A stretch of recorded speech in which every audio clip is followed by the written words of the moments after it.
सर्व भक्तांचे आजच्या शनिवारच्या सत्संग कार्यक्रमात स्वागत. आपण आपली शृंखला सुरू ठेवतोय. भक्ती मार्गासाठी अनुकूल 6 तत्वे याचा आज भाग 8 आहे.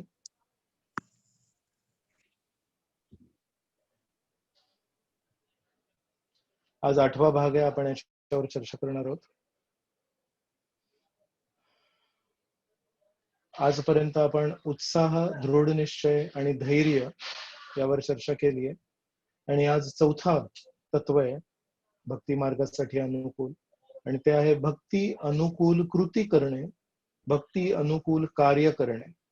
यावर आज आपण चर्चा करणार आहोत.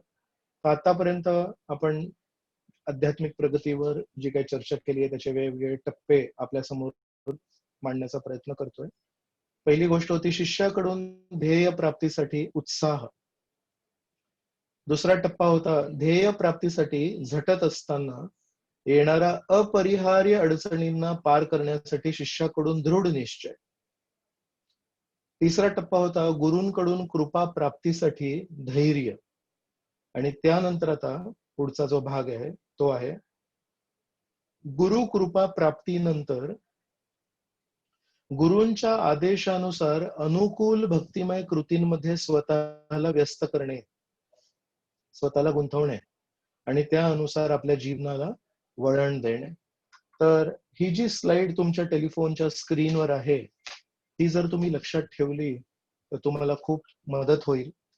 आणि उत्साह, दृढ निश्चय, धैर्य आणि आज अनुकूल भक्तिमय कृतींमध्ये स्वतःला व्यस्त करणे यांचं एकमेकांशी काय नातं आहे हे पण तुम्हाला लक्षात येईल. एक आपल्या समोर खूप प्रसिद्ध खेळाडू आहेत सचिन तेंडुलकर, आणि हे क्रिकेटसाठी खूप प्रसिद्ध आहेत. क्रिकेटमध्ये कधीही काही चर्चा झाली तर सचिनचं नाव हे येणारच. पण या सचिन तेंडुलकरांना जेव्हा एकदा फुटबॉल स्पर्धेच्या उद्घाटनासाठी बोलवलं होतं तेव्हा त्यांच्या समोर तिथे फुटबॉल ठेवला होता. त्या फुटबॉलला बघतच राहिले ते आणि विचार करत होते की माझ्याकडून आता काय अपेक्षा आहे. माझ्या हातात इथे बॅट नाही, माझ्याकडे तो पोशाख नाही, आणि केवळ माझ्या पायांनी खेळायला मी शिकलो नाहीये, मी माझ्या हातांनी खेळायला शिकलोय. तर आता मी कसं काय करू. म्हणून एका क्षेत्रात जेव्हा कोणी खूप मोठे व्यक्ती असतात त्यांचं तिथे खूप प्रशिक्षण झालंय आणि खूप एक्सपर्ट आहेत, पण त्याच एक्सपर्ट व्यक्तीला जेव्हा दुसऱ्या क्षेत्रात आपण नेतो तेव्हा ते पूर्णपणे प्रश्नचिन्ह येतो त्यांच्या समोर आणि त्यांना लक्षात येत नाही की आता मी काय करू आणि माझ्याकडून काय अपेक्षा आहे. तसेच हे एक खूप प्रसिद्ध अभिनेता आहेत ज्यांना अनेक पिक्चर मध्ये चांगलं स्थान मिळतं, आणि यांच्या हातात जर आपण सचिन तेंडुलकरची बॅट दिली तर कदाचित यांना तोच प्रश्नचिन्ह निर्माण होईल जो सचिन तेंडुलकरला फुटबॉल बघून झाला की मी काय करू. याचा अर्थ आहे की एकेका क्षेत्रामध्ये प्रावीण्य मिळवण्यासाठी काही गोष्टी अनुकूल आहेत, त्यात उत्साह नक्कीच पाहिजे, त्यामध्ये दृढ निश्चय नक्कीच पाहिजे, पण या दोन गोष्टींच्या पलीकडे त्यांचे जो कोणी प्रशिक्षक आहेत, त्यांचे जो कोणी गुरु आहेत त्यांच्याकडून पण कृपा पाहिजे, त्यांच्याकडून पण योग्य मार्गदर्शन पाहिजे. जर सचिन तेंडुलकरला क्रिकेट क्षेत्रामध्ये योग्य मार्गदर्शन नसतं आणि केवळ उत्साह आणि दृढ निश्चय असता तर ते कदाचित सचिन तेंडुलकर बनले नसते. कदाचित या सज्जनांना योग्य प्रशिक्षण नसतं मिळालं, योग्य मार्गदर्शन नसतं मिळालं तर कदाचित हे पण एक योग्य अभिनेता नसते झाले. म्हणून अनेक वेळा जेव्हा कोणी एक व्यक्ती प्रवीण होतो, खूप एक्सपर्ट होतो, तेव्हा आधुनिक जगाचा एक कल आहे की त्यांच्या शिक्षकांकडे, त्यांच्या मार्गदर्शकांकडे अधिक वेळा लक्ष देत नाहीत लोक, आणि लोकांना वाटतं हा व्यक्ती किती मेहनती आहे, या व्यक्तीने किती मेहनत केली आहे. मग जर अमुक अमुक व्यक्तीने एका क्षेत्रात मेहनत केली आहे आणि आपल्या मेहनतीच्या बळावर त्यांनी प्रावीण्य मिळवलंय तर त्याच व्यक्तीमध्ये ती मेहनत करायची शक्ती तर आहेच. मग दुसऱ्या क्षेत्रामध्ये तो जेव्हा व्यक्ती जातो तेव्हा तो प्रश्नचिन्ह का निर्माण होतो, किंवा तो केवळ त्या फुटबॉलकडे बघत का बसतो? उत्साहाने, दृढ निश्चयाने तो पुन्हा एकदा तो फुटबॉल हातात घेऊन खेळायला का नाही सुरुवात करत? याच्यावरून आपल्याला लक्षात येतं की नक्कीच उत्साह आणि दृढ निश्चय महत्वाचा आहे. पण जेव्हापर्यंत योग्य प्रशिक्षण नसेल आणि मार्गदर्शकांकडून योग्य कृपा नसेल, आशीर्वाद नसतील, तेव्हापर्यंत कदाचित आपण त्या त्या क्षेत्रामध्ये प्रवीण होऊ शकत नाही. आणि म्हणून धैर्य महत्वाचं होतं आणि धैर्य प्राप्त झाल्यानंतर जेव्हा गुरूंची कृपा प्राप्त होते, तेव्हा गुरूंची कृपा प्राप्त होते ही कशी होते? एकदा एक शिष्य प्रभुपादांकडे गेले आणि म्हणाले, प्रभुपाद, मला तुमचे आशीर्वाद द्या. प्रभुपाद म्हणाले, माझे उपदेश माझे आशीर्वाद आहेत. अनेक वेळा साधू संतांकडून आपल्याला अमुक अमुक आशीर्वादाची एक अपेक्षा असते. कदाचित आपल्या डोक्याला त्यांचा हात स्पर्श करतील, कदाचित आपल्याला त्यांच्या हस्तस्पर्श होऊन आपल्यामध्ये कदाचित एक इलेक्ट्रिक करंट वगैरे काहीतरी जाईल की काय, आपल्यामध्ये रोमांच तयार होतील की काय, कदाचित मी अवाक होईन की काय, माहित नाही काय होईल. पण प्रभुपादांनी आपल्याला शिकवलंय, एका साधूची कृपा म्हणजे त्याचे उपदेश किंवा त्याचे शब्द, त्यांची वाणी. तर प्रभुपादांनी कोणाकोणाला आशीर्वाद दिलेत? कोणी म्हणतील, ते जेव्हा या जगात होते तेव्हा ज्या ज्या व्यक्तींनी त्यांची सेवा केली त्यांना त्यांना श्रील प्रभुपादांनी आशीर्वाद दिलेत. पण हाच जर प्रश्न आपण प्रभुपादांना विचारला तर प्रभुपाद आपल्याला म्हणतील, जे जे व्यक्ती माझी पुस्तकं वाचतील त्यांना त्यांना मी आशीर्वाद देतोय, अजूनही देतोय. मी या जगातून 1977 मधून निघून गेलो, पण 1977 नंतर आजही माझी पुस्तकं उपलब्ध आहेत. माझ्या अपेक्षा माझ्या शिष्यांकडून उपलब्ध आहेत. मी दिलेला मार्ग उपलब्ध आहे. आणि जे जे लोक त्या मार्गावर चालतील, माझ्या अपेक्षेनुसार सेवा करतील, ती भावना ठेवतील श्रीकृष्णांप्रती, माझ्या पुस्तकांची शरण घेतील, त्यांना त्यांना माझा आशीर्वाद इथून पुढे 10,000 वर्षांपर्यंत उपलब्ध आहे. म्हणून जरी आपण आध्यात्मिक संस्थेत असलो, जरी आपण आध्यात्मिक मार्गावर असलो, तरी अनेक वेळा आध्यात्मिक तत्वांची आपला जो दृष्टिकोन आहे, आध्यात्मिक तत्वांची आपली जी व्याख्या आहे, ती अनेक वेळा भौतिक असू शकते. म्हणून जर आध्यात्मिक संस्थेमध्ये आपल्याला राहायचं असेल तर आपल्याला दृष्टिकोन भौतिक ठेवून चालणार नाही. आध्यात्मिक संस्थेमध्ये आपल्याला आध्यात्मिक दृष्टिकोन ठेवायला लागेल. आणि आध्यात्मिक संस्थेतला आध्यात्मिक दृष्टिकोन हा आहे, साधू संतांचे आशीर्वाद त्यांच्या हस्तस्पर्शाने नाही होत. साधू संतांचे आशीर्वाद त्यांच्या बघण्याने किंवा अमुक अमुक गोष्टीला स्पर्श केल्याने नाही होत. साधू संतांचे आशीर्वाद आपल्याला त्यांचं जेव्हा आपण बोलणं स्वीकारतो आणि त्यांच्या बोलण्याला, त्यांच्या उपदेशांना जेव्हा आपण आपल्या जीवनामध्ये प्राधान्य देतो, त्या अनुसार आपल्याला मिळतात. म्हणून सचिन तेंडुलकर आणि रणबीर कपूर हे विचार करतायत, या अमुक अमुक क्षेत्रामध्ये आम्ही प्रवीण आहोत, पण या दुसऱ्या क्षेत्रामध्ये आम्हाला जर प्रवीण व्हायचं असेल तर तिकडले कोणतरी मार्गदर्शक लागतील, तिकडले कोणतरी श्रेष्ठ गुरु लागतील आणि त्यांची कृपा प्राप्त करायला लागेल. आणि त्यांची कृपा प्राप्त केल्यानंतर कदाचित प्रावीण्य पुन्हा एकदा दुसऱ्या क्षेत्रात मिळेल. आणि म्हणून त्यांच्या चेहऱ्यावर एक प्रश्नचिन्ह इथे आपल्याला दिसतो. सचिनचे क्रिकेट क्षेत्रात आणि रणवीरचे अभिनय क्षेत्रात प्रावीण्य कशामुळे, आपण याच्यावर चर्चा केली की त्यांना कोणतरी मार्गदर्शक सापडले आणि त्या मार्गदर्शकांनी जेव्हा त्यांना योग्य मार्गदर्शन केलं त्यानुसार ते पुढे आता प्रावीण्य प्राप्त करू शकले. प्रचार करत असताना भक्ती मार्गातील एक खूप मोठे प्रचारक आहेत नारद मुनी, त्यांचे काय काय विविध अनुभव आहेत त्याच्यावर आपण आज चर्चा करूया. तर कधी नारद मुनींना आदर प्राप्त होतो आणि इथे आपण बघतोय हजारो हजारो साधू त्यांच्याकडून शिकवण ऐकतायत आणि नारद मुनी त्यांना सांगतायत योग्य मार्ग जीवनाचा काय आहे. कधी कधी त्याच नारद मुनींना आदर पण मिळतो, पण कधी कुठे जातात तेव्हा त्यांच्यावर आक्रमणही होतं. म्हणून अनेक वेळा जेव्हा आपण अमुक अमुक साधूंचे फोटो बघतो की त्यांचा मान सन्मान होत असतो आणि लोक त्यांना खूप आदर देत असतात, तेव्हा आपल्याही मनात कधी कधी विचार येतो, चांगलं आहे नाही, फक्त कपडे बदलायचे आणि कपडे बदलून सगळीकडून फुलांचे हार स्वीकारायचे आणि नेहमी आदर सत्कार स्वीकारायचा.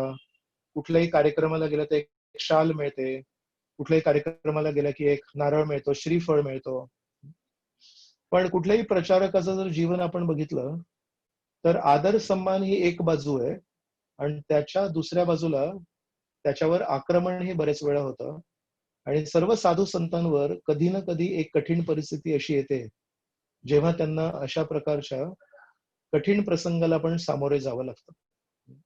म्हणून नारद मुनींच्या जीवनामध्ये असे अनेक वेळा वेगवेगळे प्रसंग येतात. कधी त्यांना, आपण जर चौथा स्कंद वाचला तर दक्ष प्रजापती यांची कथा येते आणि दक्ष प्रजापतींनी नारद मुनींना चक्क शाप दिलाय. एक गृहस्थ आहेत, प्रजापती आहेत, प्रजेला जन्म देणारे व्यक्ती आहेत, पण त्यांनी नारद मुनी सारख्या श्रेष्ठ वैष्णव साधूंना, जे भगवंतांना एवढे प्रिय आहेत, दक्ष प्रजापतींनी शाप दिला. आणि नारद मुनींनी त्याचं काय उत्तर दिलं? नारद मुनींनी आनंदाने तो शाप स्वीकार केला आणि म्हणाले, त्यांनी शाप दिला होता की तुम्ही एके ठिकाणी 3 दिवसांहून अधिक राहू शकत नाही, तुम्हाला नेहमी भ्रमण करायला लागेल. आणि नारद मुनी एवढे खुश झाले. नारद मुनी म्हणतात, अशा प्रकारचा आशीर्वाद तुम्ही मला दिला, मी खूप खूप कृतज्ञ आहे तुमच्या प्रती. कारण एका प्रचारकाला याहून अधिक काय पाहिजे? एका प्रचारकाची तर ही इच्छा आहे की दर 3 दिवसांनी आपलं स्थान बदलावं आणि आपण अनेक अनेक लोकांना प्रचार करावा. म्हणून दुरून जरी डोंगर साजरं दिसत असलं तरी जेव्हा आपण डोंगर चढायला सुरुवात करतो तेव्हा आपल्याला लक्षात येतं डोंगर चढणं काही एवढं सोपं नाही. तसंच नारद मुनींच्या जीवनातही अनेक अनेक असे वेगवेगळे प्रसंग आहेत. तर आज आपण एका प्रसंगाबद्दल चर्चा करणार आहोत, जो प्रसंग स्कंद पुराणात आहे. आणि स्कंद पुराणातला हा प्रसंग श्री चैतन्य महाप्रभू स्वतः श्रील सनातन गोस्वामींना जेव्हा उपदेश करतात तेव्हा त्यांना भक्ती मार्गावरील वेगवेगळे गुण सांगत असताना उदाहरण म्हणून ही कथा सांगतात. आपण या कथेवर आज थोडी चर्चा करूया. तर अशा प्रकारचे वेगवेगळे लोक जे नारद मुनींना नेहमी भेटतात त्यातीलच एक व्यक्ती होते, त्यांचं नाव होतं मृगारी. तर मृगारी हे कोण आहेत? मृगारी म्हणजे नावाप्रमाणे मृगांचा शत्रू. अरी म्हणजे शत्रू, मृग अरी म्हणजे मृगांचा शत्रू, प्राण्यांचा शत्रू. तर श्री चैतन्य महाप्रभू सनातन गोस्वामींना सांगतात, एकदा नारद मुनी भगवान नारायणांचे दर्शन केले आणि भगवंत नारायणांचं दर्शन करून प्रयाग, जिथे गंगा, यमुना आणि सरस्वती या 3 नदींचा संगम आहे, तिथे स्नान करायला गेले. आणि स्नान करून झाल्यावर आजूबाजूच्या क्षेत्रामध्ये, पवित्र स्थान आहे ना प्रयाग, आजूबाजूच्या जंगलात जेव्हा वावरतायत तेव्हा त्यांनी तिथे एक हरिण बघितलं. आणि त्या हरिण अर्ध मृत्यू अवस्थेत होता. त्याला कोणीतरी एक बाण मारला होता आणि हा हरिण तडफडत होता. नारद मुनींना वाटलं कदाचित चुकीने कोणतरी बाण मारलाय आणि याला नीट ठारही नाही मारलाय. पुढे गेले तर एक रानडुक्कर होता आणि त्या रानडुकराला पण कोणीतरी बाण मारला होता आणि तो तडफडत होता, रक्तबंबाळ होता. नारद मुनी हे शुद्ध भक्त असल्या कारणाने त्यांचं हृदय खूप द्रवित झालं. जेव्हा पुढे गेले तेव्हा त्यांनी बघितले काही सस्य होते आणि त्या सस्यांचे पाय कोणीतरी मोडले होते आणि ते नाजूक नाजूक ससे दुःखामुळे एकाच ठिकाणी असे थरथर थरथर थरथर कापत होते. अशा प्रकारे नारद मुनींनी जसे एक एक एक एक एक एक पाऊल पुढे घेतले तसं त्यांनी बघितलं की इथे अनेक अनेक प्राण्यांना अर्धवट मारून ठेवलंय. आणि म्हणून नारद मुनी विचार करतात की हे असं कसं काय झालं. पुढे गेले तर त्यांनी एक काळा कुट्ट एक माणूस बघितला ज्याचे डोळे लाल कोळशासारखे होते. आणि श्री चैतन्य महाप्रभू सनातन गोस्वामींना म्हणतात जणू काय यमराजच दिसत होते, मृत्यू साक्षात दिसत होती. आणि नारद मुनींनी त्यांच्याशी संभाषण करण्यासाठी त्यांच्याकडे पाऊल जेव्हा घेतले तेव्हा तिथे लपलेले अनेक अनेक प्राणी होते. ते नारद मुनींची चाहूल लागल्यामुळे तिथून पळून गेले. आणि जसे हे सर्व प्राणी पळून गेले तर हा जो मृगारी नावाचा एक शिकारी होता, हा लगेच बाहेर आला आणि नारद मुनींनी त्यांना सांगितलं, थांब, तू काय करतोयस? तर नारद मुनींना तिथे बघून, त्यांची ती दिव्य कांती बघून मृगारी त्यांना म्हणतोय, तुम्ही कोण आहात आणि तुम्ही इथे कशासाठी आले? कारण तुम्ही आल्यामुळे माझे सर्व हे प्राणी पळून गेले. आता मी त्यांना मारणार कसं? तर नारद मुनी म्हणतात, मला एक फक्त प्रश्न विचारायचा आहे तुला. इथे मागे जे काही मी 2-3 प्राणी बघितले, अर्ध मेलेले होते, त्यांना तू मारलेस का? तर ते म्हणतात, हो. आणि तेव्हा ते एक छान उत्तर देतात. ते म्हणतात, व्याध कहे शुन गोसाई मृगारी मोर नाम, पितर शिक्षा ते आम्ही करी ऐच्छे काम. तर याच्यामध्ये एक शब्द खूप महत्वाचा आहे, पितार शिक्षा ते. तर श्री चैतन्य महाप्रभू स्कंद पुराणाचा आधार घेऊन सनातन गोस्वामींना सांगतायत, या मृगारीने सांगितलं, माझं नाव मृगारी आहे आणि माझ्या वडिलांनी मला हे असं शिकवलंय, पितार शिक्षा ते. पितांनी मला शिकवलंय आणि त्यामुळे मी असं काम करतोय. काय काम करतोय?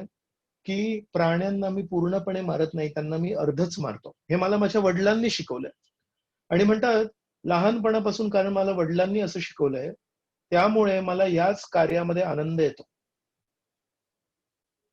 कारण नारद मुनींनी प्रश्न विचारला होता, की तू त्यांना अर्धवट का मारतोस?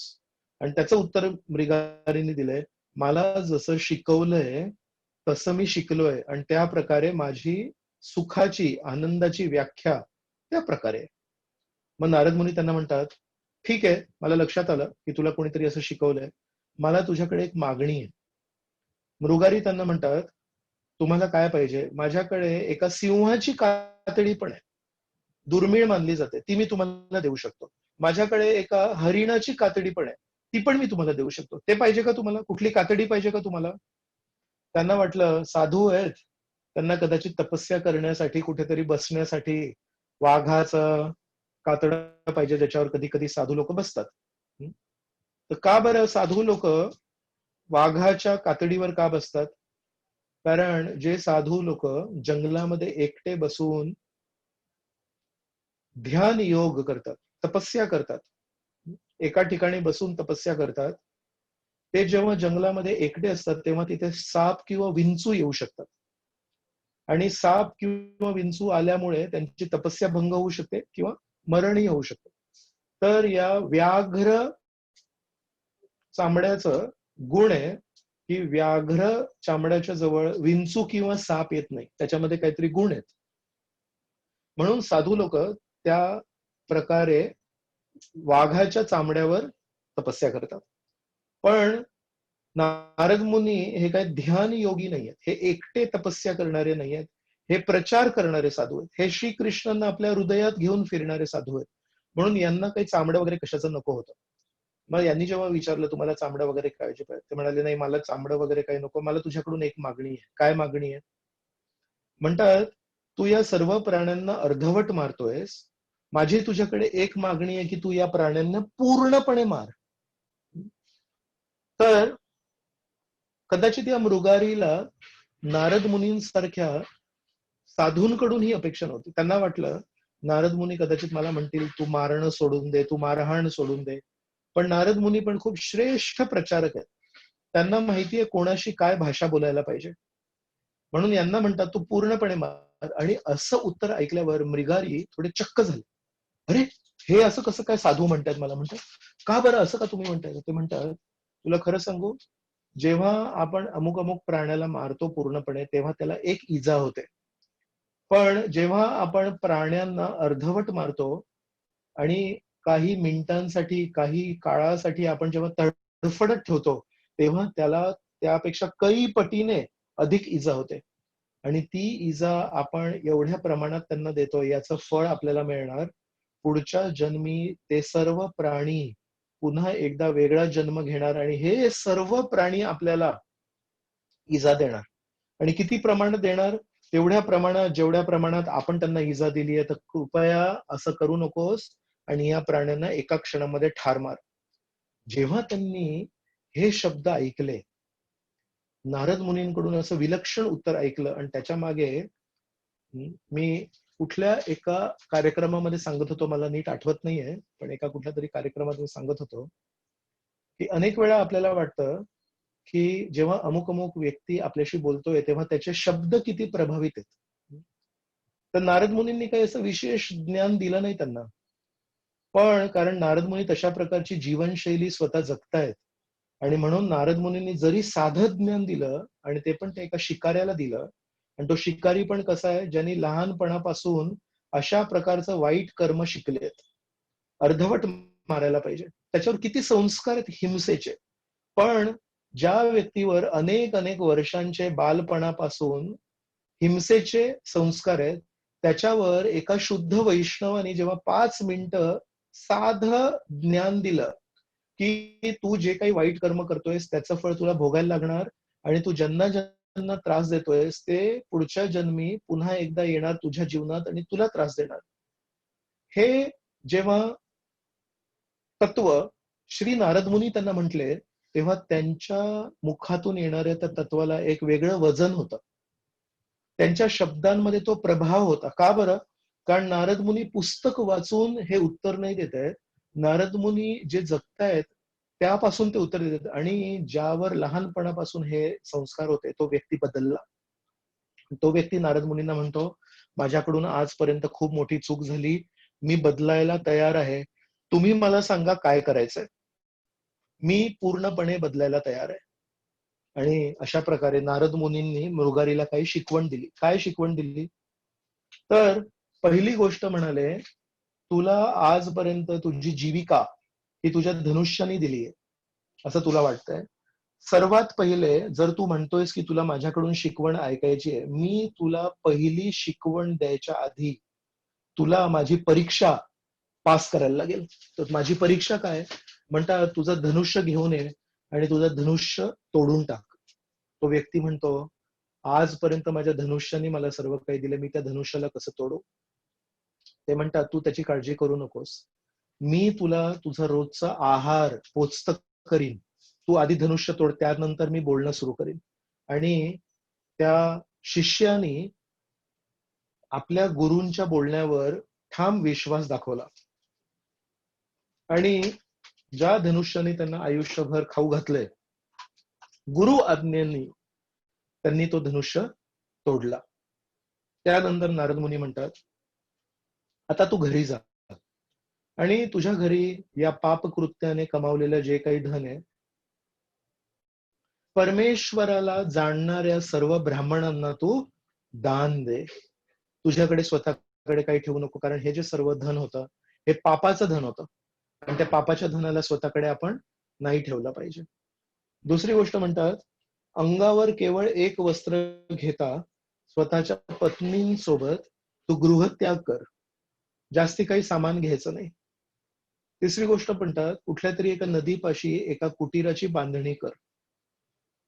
पाचवी गोष्ट सांगतात, एका तुळशी रोपापाशी तू रोज तिथे पूजा अर्चना कर. तर नदी काठी जिथे पवित्र पाणी वाहत आहे तिथे तू एक तुळशीचं झाड लाव, एक रोप लाव, त्याची पूजा कर, त्यांना प्रदक्षिणा कर आणि त्यांना तू काय काय भेटवस्तू अर्पण कर तुळशी देवींना.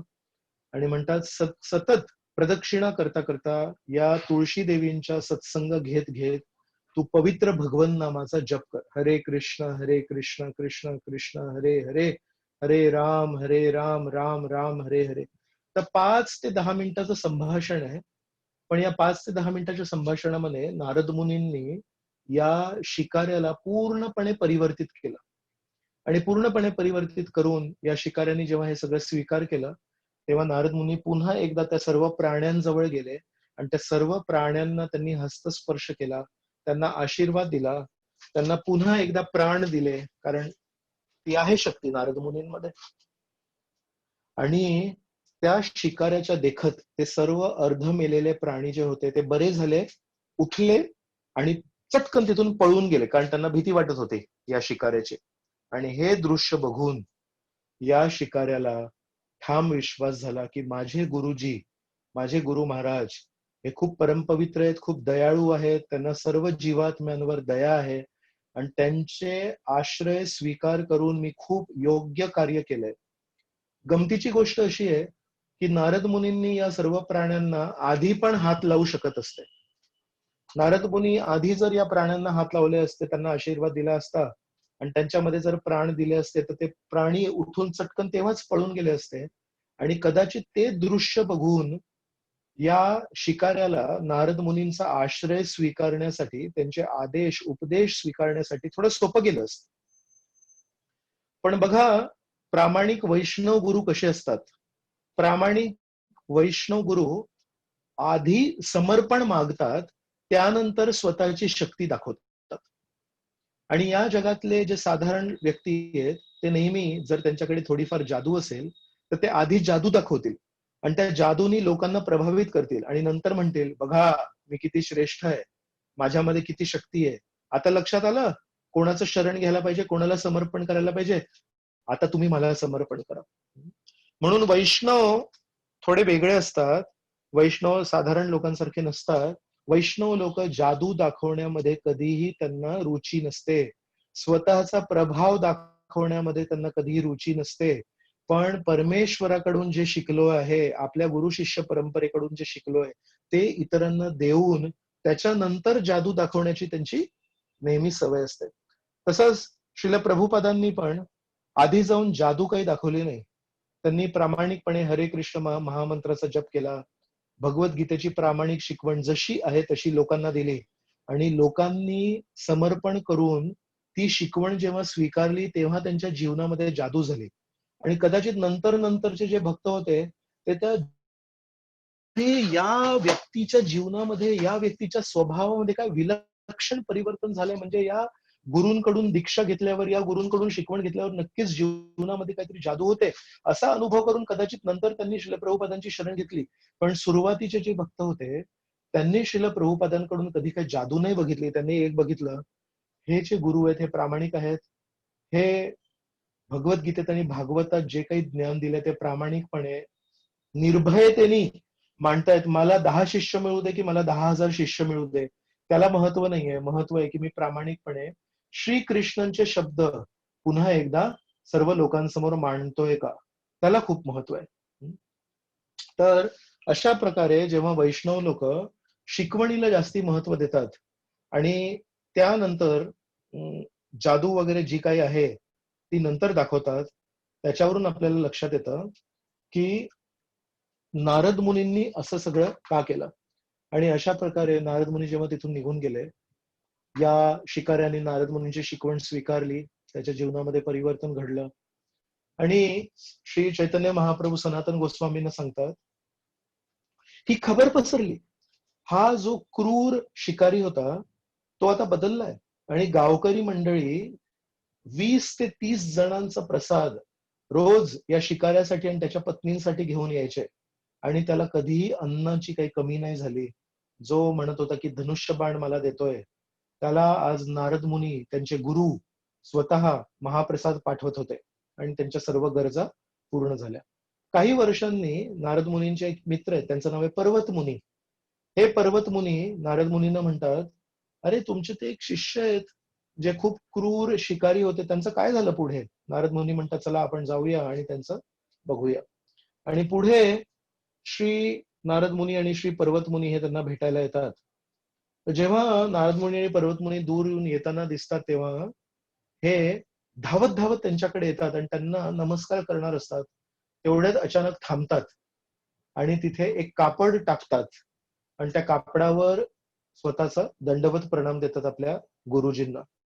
मग तेव्हा पर्वत मुनी थोडं बघतात की अरे हे का असं का थांबले आणि आपल्या गुरु महाराजांना दंडवत प्रणाम का नाही करत येथे. मग तेव्हा नारद मुनी त्यांना दाखवतात, बघा तिथे ना जमिनीवर काही मुंग्या आहेत आणि मृगारीला मला नमस्कार करायचा होता, पण नमस्कार करता करता त्यांनी बघितलं की कदाचित त्या मुंग्यांवर हिंसा होईल आणि म्हणून त्यांनी स्वतःला रोखलं. म्हणून जो शिकारी एकेकाळी प्राण्यांना अर्धवट मारायचा, तो शिकारी आज रस्त्यावरच्या मुंग्यांना वाचवण्यासाठी गुरु महाराजांना प्रणाम करण्यासाठी विलंब करत होता. याच्यामध्ये किती त्याचं मोठं परिवर्तन झालं. म्हणून स्कंद पुराणामध्ये नारद मुनी या शिकाऱ्याशी बोलताना म्हणतायत, एतेन हि अद्भुता व्याध तवा हिंसादयो गुणः हरिभक्तौ प्रवृत्ताये न ते स्यु परतापिनः. हे शिकारी, तुझ्यात निर्माण झालेले अहिंसा इत्यादी सद्गुण आश्चर्यजनक नव्हेत, कारण भगवत भक्तीत जुळलेले भक्त ईर्ष्येपोटी इतरांना कधीही दुःख देत नाहीत. तर हे नारद मुनींचे शब्द आहेत, जे श्री चैतन्य महाप्रभू श्रील सनातन गोस्वामींना सांगतात. आणि जेव्हा या गुरूंची आणि या शिष्यांची भेट होते, तेव्हा गुरु नारद मुनी शिष्यांना विचारतात, तुला योग्य प्रसाद वगैरे तरी मिळतोय ना? मी तुला आश्वासन दिलं होतं तशा प्रकारे होतंय ना? तर तेव्हा मृगारी म्हणतात, तुम्ही मला गरजेपेक्षा जास्ती पाठवताय. तुम्ही 20-30 लोकांचा प्रसाद पाठवताय, मला 2च जणांचा प्रसाद पाठवायला पाहिजे. कृपया गुरु महाराज, तुम्ही देताय ती कृपा थोडी कमी करा आणि केवळ 2 ते 3 जणांचाच प्रसाद पाठवा. याचा अर्थ जेव्हा आपण अमुक अमुक प्रामाणिक गुरूंना शरण जातो, तेव्हा त्यांच्या कृपेने आपल्या गरजेपेक्षा नक्कीच आपल्याला जास्ती मिळतं. आणि कदाचित आपल्याला आपल्या गुरूंना विनंती करायला लागेल, तुमची कृपा थोडी कमी करा, कारण एवढी कृपा आम्हाला सांभाळली नाही जात आहे. तर म्हणून जेव्हा गुरु आपल्याला काही आदेश देतील, त्याप्रमाणे जेव्हा आपण आपल्या जीवनाला वळण देऊ, तो चौथा टप्पा आहे आपल्या आध्यात्मिक प्रगतीत. कृपा प्राप्त करणं म्हणजे गुरूंचे उपदेश प्राप्त करणं, गुरूंचे आदेश प्राप्त करणं आणि त्या उपदेश आणि आदेशानुसार आपल्या जीवनाला वळण देणं, हे आहे चौथा गुण, जो भक्तीसाठी खूप अनुकूल आहे. म्हणून आपण याच्यातून शिकतो, श्री चैतन्य महाप्रभू पण श्री सनातन गोस्वामींना शिकवण देतात की भक्तांच्या, श्रेष्ठ वैष्णवांच्या प्रभावाचं ज्ञान जर पाहिजे असेल, तर या मृगारीची कथा आपण ऐकायला पाहिजे. तर विचार करा, परम भक्त श्री चैतन्य महाप्रभू जेव्हा आपल्याला ही कथा सांगतात, या कथेमध्ये किती महत्व आहे. तर आपल्या स्क्रीनवर आता आहे समर्थ रामदास, आणि समर्थ रामदासांबद्दल महाराष्ट्रात सर्वांनाच माहिती आहे. तर एकदा यांची अशी कथा मी ऐकली आहे, आणि कदाचित तुमच्यातूनही कधी कोणी ऐकली असेल, की एकदा जेव्हा हे राम कथा करत होते, तेव्हा राम कथा करता करता बोलता बोलता म्हणाले, प्रसंग चालू होता की सीता देवी लंकेत अशोक वाटिकात आहेत. आणि जेव्हा कथेमध्ये वर्णन करत होते, तेव्हा म्हणाले की त्या जागेचं वर्णन करत होते आणि म्हणाले की त्या अशोक वाटिकेमध्ये पांढऱ्या रंगाची फुले आहेत. तर जेव्हा त्यांनी असं म्हटलं, तेव्हा त्या कथेमध्ये एक म्हातारे व्यक्ती बसले होते आणि ते म्हातारे व्यक्ती म्हणाले, नाही, अशोक वाटिकेमध्ये लाल फुलं होती.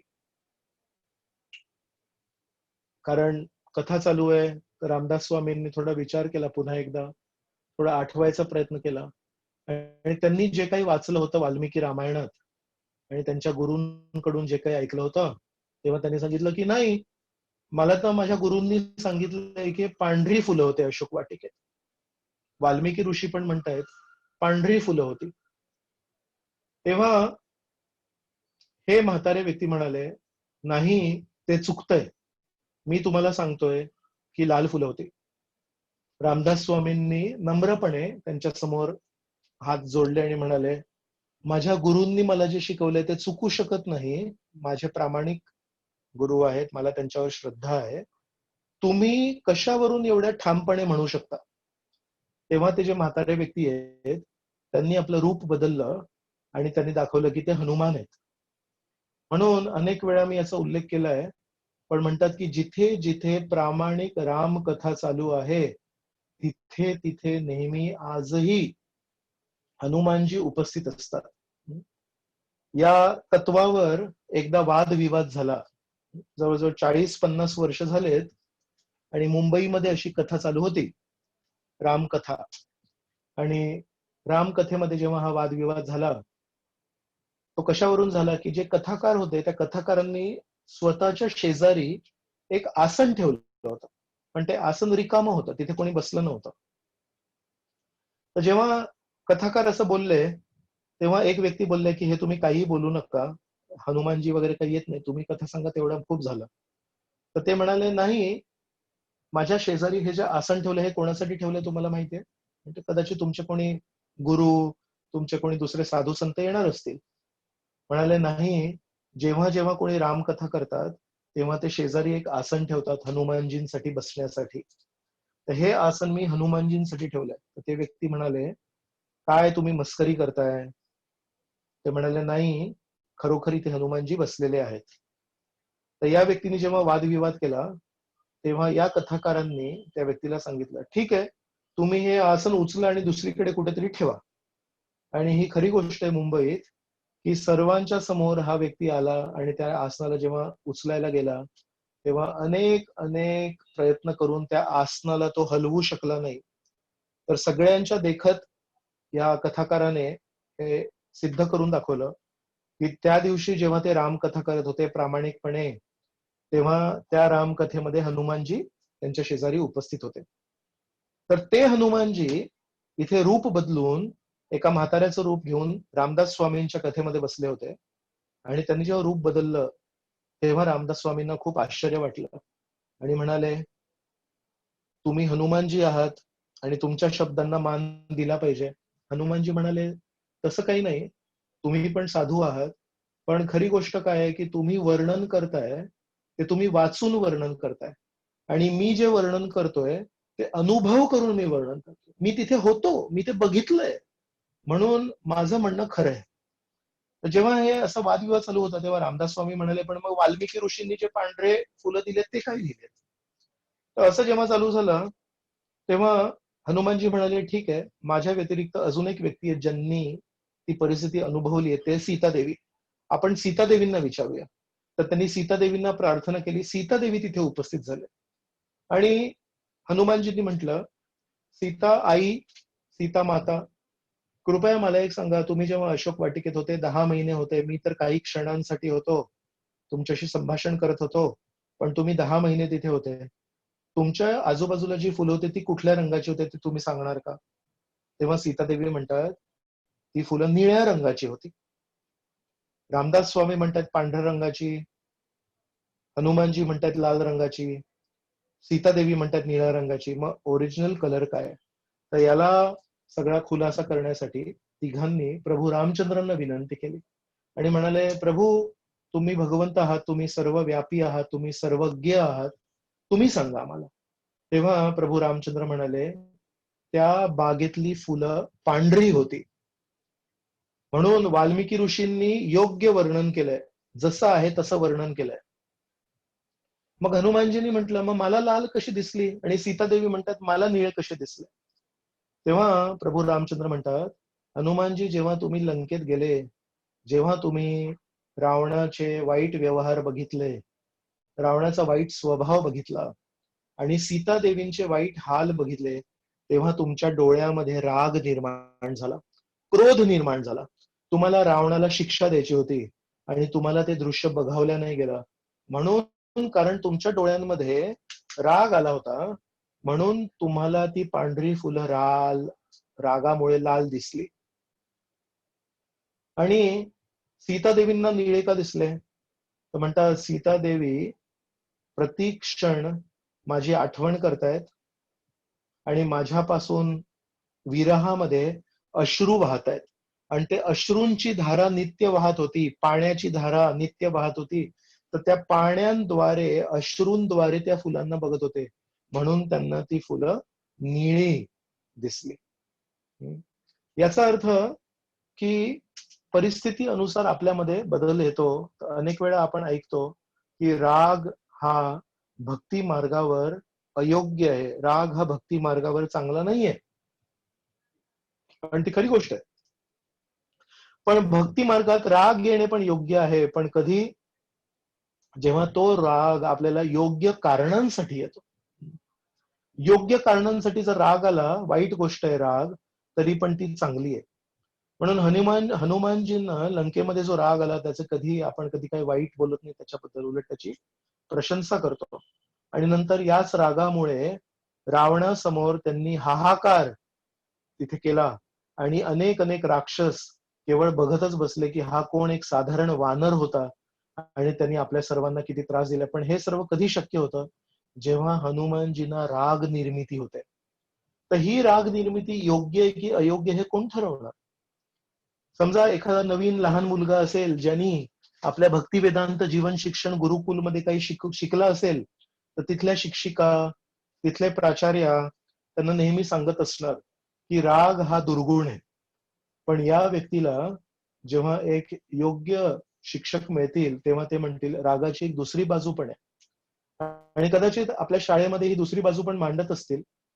पण सांगायचं तत्व हे की आपण जेव्हापर्यंत योग्य वळण आपल्या विद्यार्थ्यांना देणार नाही, आपल्या मुलांना नाही देणार, तेव्हापर्यंत त्याला दोन्ही बाजू कशा करणार. तर म्हणून योग्य कारणांसाठी दुर्गुण पण योग्य असू शकतो. म्हणून हनुमानजींना जेव्हा हे योग्य दृष्टिकोन दिला होता तेव्हा हनुमानजींना लक्षात आलं या परिस्थितीमध्ये राग हा दुर्गुण नव्हे, या परिस्थितीमध्ये राग हा एक सद्गुण आहे. अजून एक मला जी घटना आठवते की आता हे चित्र बघून आठवली की हनुमानजी सीतादेवींशी बोलतायत आणि सीतादेवींशी बोलता बोलता त्यांना म्हणतात सीतादेवी आता खूप झालं, 10 महिने तुम्ही विरहात आहात, तुम्ही माझ्या खांद्यावर बसा आणि मी एका क्षणामध्ये तुम्हाला रामचंद्रांकडे घेऊन जातो. आणि सीतादेवी म्हणतात नाही मला पाण्याची भीती वाटते. हनुमानजी म्हणतात 1 मिनिट, तुम्ही येताना पण पाण्यावरूनच आले ना, तेव्हा तुम्हाला भीती नाही वाटली? हा नाही नाही नाही ते नाही. मग म्हणतात की मला थोडं योग्य नाही वाटत आहे तुला स्पर्श करणं. म्हणतात मी तुम्हाला आई म्हंटल आणि तुम्ही मला पुत्र म्हणून स्वीकारलं, मुलाला तर स्पर्श करू शकते आई, परपुरुषांना स्पर्श नाही करू शकत. मला खरं खरं सांगा तुमचं कारण काय? हे जे तुम्ही म्हणता ना पाण्याची भीती वाटते, समुद्राची भीती वाटते, मला तुम्ही स्पर्श नाही, हे खोटे कारण आहे. तर ते म्हणतात मला माझ्या पतींनी येऊन वाचवावं ही माझी इच्छा आहे, म्हणून मी तुझ्यासोबत येणार नाही. आणि तेव्हा एक कुतूहल म्हणून हनुमानजींना एक प्रश्न विचारतात सीतादेवी. हनुमानजींना विचारतात मला एक सांगा, तुम्ही जे सांगितलं ना एक मोठी वानर सेना आहे रामचंद्रांची, त्या वानर सेनेमध्ये तुमच्यासारखेच का सगळे वानर असे मोठे मोठे आणि खूप वीर शूरवीर? तर तेव्हा हनुमानजी काय म्हणतात? म्हणतात मत्तुल्याश्च विशिष्टाश्च संती तत्र वनौ कसा. रामायणामध्ये म्हटलंय मदतुल्य, मदतुल्य म्हणजे माझ्या समान, मद विशिष्टश्च, विशिष्टश्च म्हणजे माझ्यापेक्षा श्रेष्ठ, मत्तुल्याश्च विशिष्टाश्च संती तत्र वनौ कसा. तिथे जे काही सर्व वानर आहेत ते कमीत कमी माझ्या समान आहेत किंवा माझ्यापेक्षा श्रेष्ठ आहेत. आणि ते एक उदाहरण देतात. म्हणतात जेव्हा आपल्याला कोणातरी पत्र पाठवायचं असतं, पोस्टमॅन द्वारे आपण जेव्हा पत्र पाठवतो, तो पोस्टमॅनची जी सेवा आहे ती आपण सेनापतीला देतो का? नाही. सेनापती महत्वाच्या कामासाठी असतात, युद्धासाठी असतात, पण पत्र पाठवण्यासाठी एक साधारण माणूस असतो. तर म्हणतात मी पण तुमचा पोस्टमॅन आहे, रामचंद्रांनी ही अंगठी पाठवली तुमच्यासाठी, मी पोस्टमॅनचं काम करतोय, त्याच्यावरून तुम्हाला लक्षात यायला पाहिजे की या पूर्ण सेनेमध्ये सर्वात साधारण माणूस मी आहे. तर आपली नम्रता सांगतात. खरी गोष्ट आहे का ती? नाहीये खरी गोष्ट, खोटं बोलले हनुमानजी. एवढे दानवीर शूरवीर आहेत. आणि त्यांच्या समोर म्हणतात की माझ्यापेक्षा प्रत्येक वानर श्रेष्ठ. अरे किती घाबरट वानर होते त्याच्यामध्ये, काही काही जे घाबरले राक्षसांना बघून. आणि हनुमानजी सीतादेवींना म्हणतात की सगळे वानर माझ्यापेक्षा श्रेष्ठ आहेत. आणि हेच हनुमानजी जेव्हा या परिस्थितीमध्ये रावणासमोर त्यांना बांधून घेऊन येतात, तेव्हा रावणाचं आसन बघा वर आहे, काही पायऱ्यांवर आहे का? कारण रावणाला पाहिजे होतं की प्रत्येक व्यक्तीवर मी खाली नजर टाकून बघीन आणि प्रत्येक व्यक्ती जेव्हा मला बघेल तेव्हा नजर वर करून त्याला बघायला लागेल.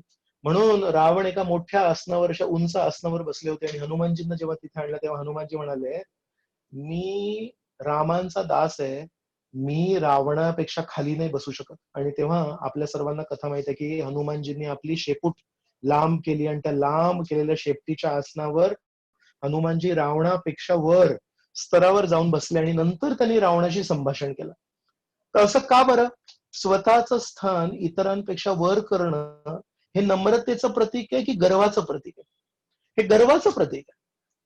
म्हणजे काही मिनिटांपूर्वी सीतादेवींशी जेव्हा बोलत होते तेव्हा हनुमानजी बोलले मी सर्वात छोटा माणूस आहे, मी सर्वात साधारण माणूस आहे, तिथे नम्रता दाखवली.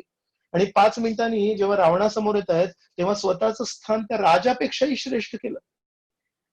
आपल्या राजाच्या स्थान नाही, स्वतः दूत आहेत, एका दूताने दुसऱ्या राजापेक्षा स्थान श्रेष्ठ केलंय. मग त्याच्यामध्ये त्यांना नम्रता नाही आठवली, त्याच्यामध्ये नाही बोलले नाही मी तर सर्व सेनांमध्ये सर्व वानरांमध्ये सर्वात कमी आहे, कमकुवत आहे, तेव्हा नाही आठवलं त्यांना. याचा अर्थ हनुमानजींना माहितीये नम्रता कुठे सद्गुण आहे आणि नम्रता कुठे दुर्गुण आहे. सीता देवींसमोर नम्रता हा सद्गुण आहे आणि रावण सारख्या राक्षसासमोर जेव्हा एखादा वैष्णव सद्गुण दाखवतो, नम्रता दाखवतो, तेव्हा त्याचं शोषण होऊ शकतं. म्हणून हनुमानजींनी तिथे नम्रता नाही दाखवली, तिथे आपलं स्थान वर केलं. तर हनुमानजींना हे सर्व ज्ञान कोणीतरी शिकवलंय. त्यांना ही अनुभूती आहे की कुठल्या परिस्थितीमध्ये आपण कशी वर्तणूक करावी, गुरु आज्ञा कशी पालन करावी, गुरूंना कुठल्या परिस्थितीमध्ये आनंद होईल हे त्यांना सर्व काही माहिती आहे. म्हणून जिथे पाहिजे तिथे नम्रता आणि जिथे पाहिजे तिथे अहंकार, वास्तविक अहंकार, खरा अहंकार पण हनुमानजी दाखवतात.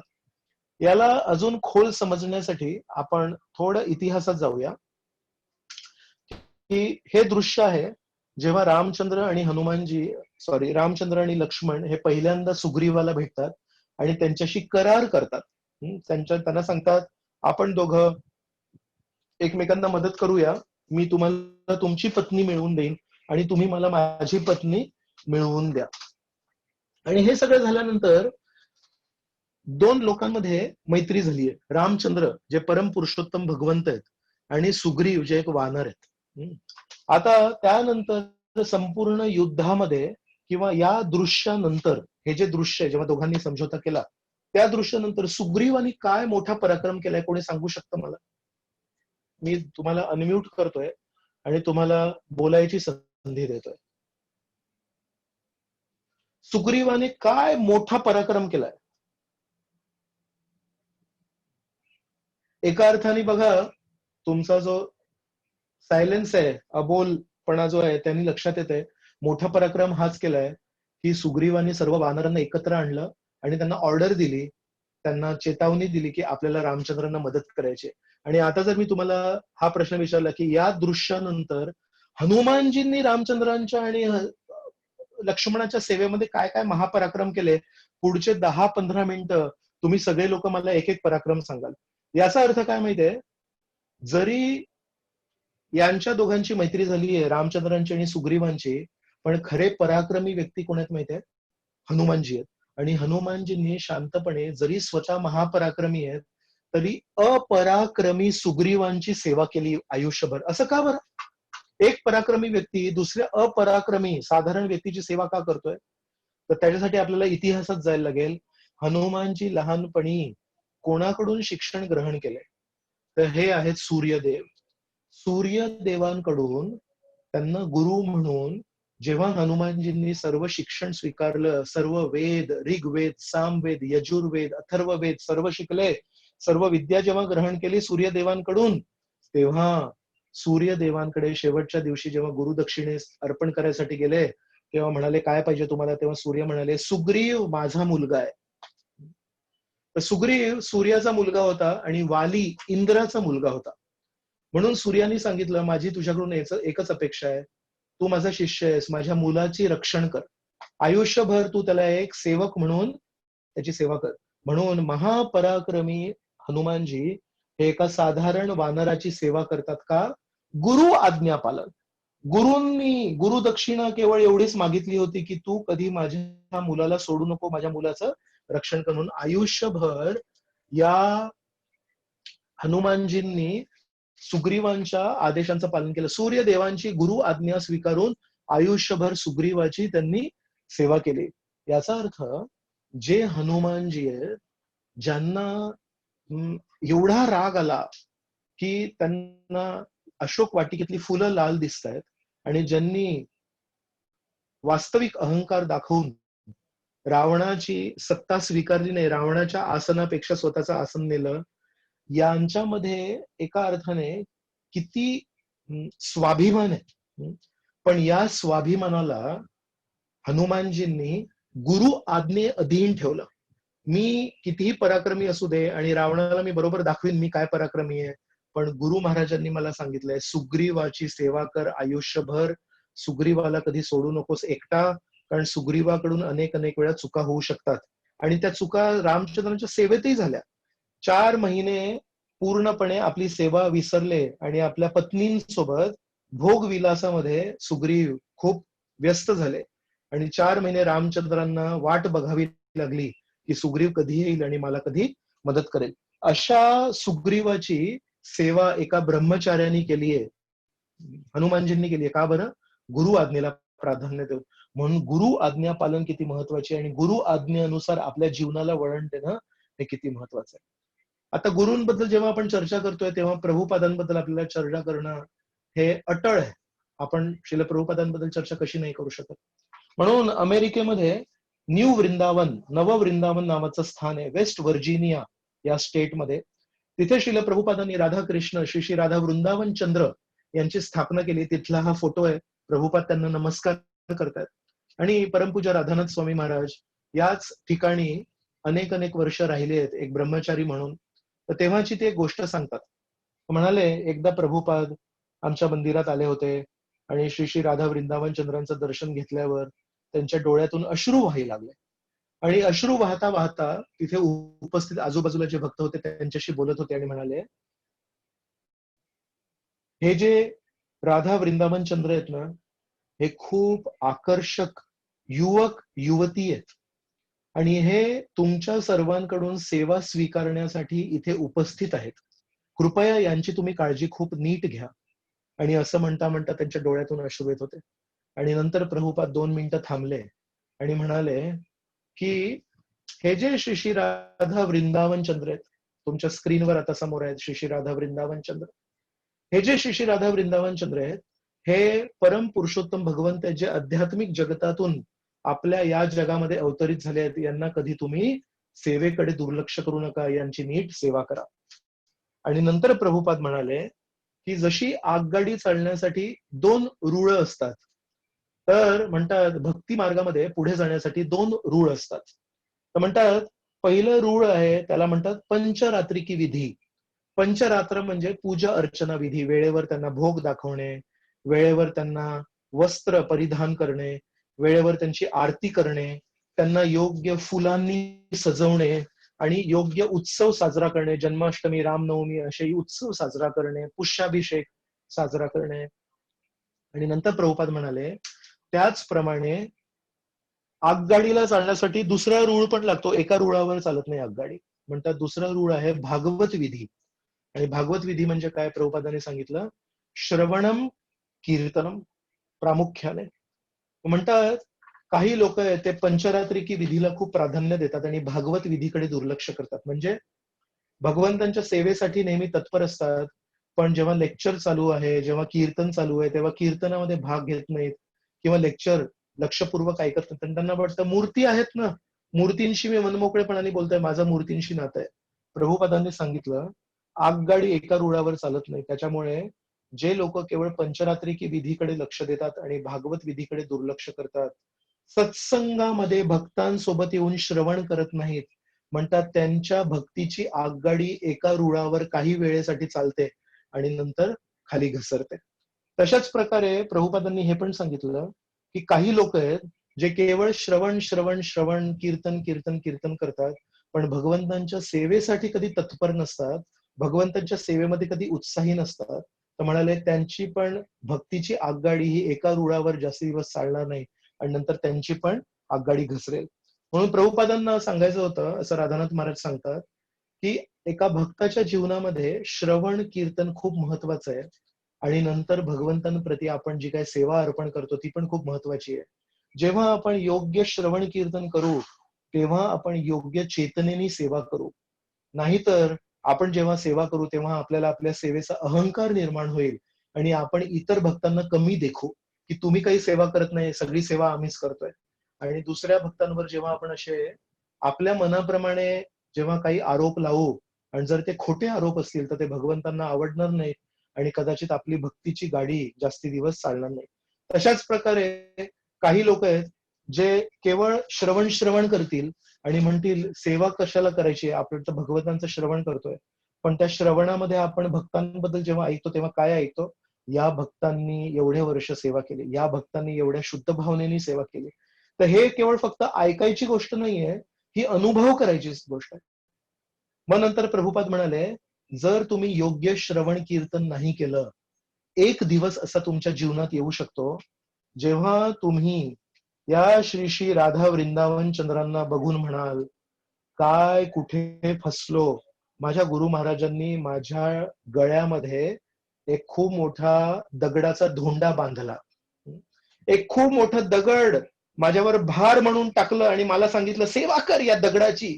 कुठे फसलो मी या दगडाची सेवा करता करता.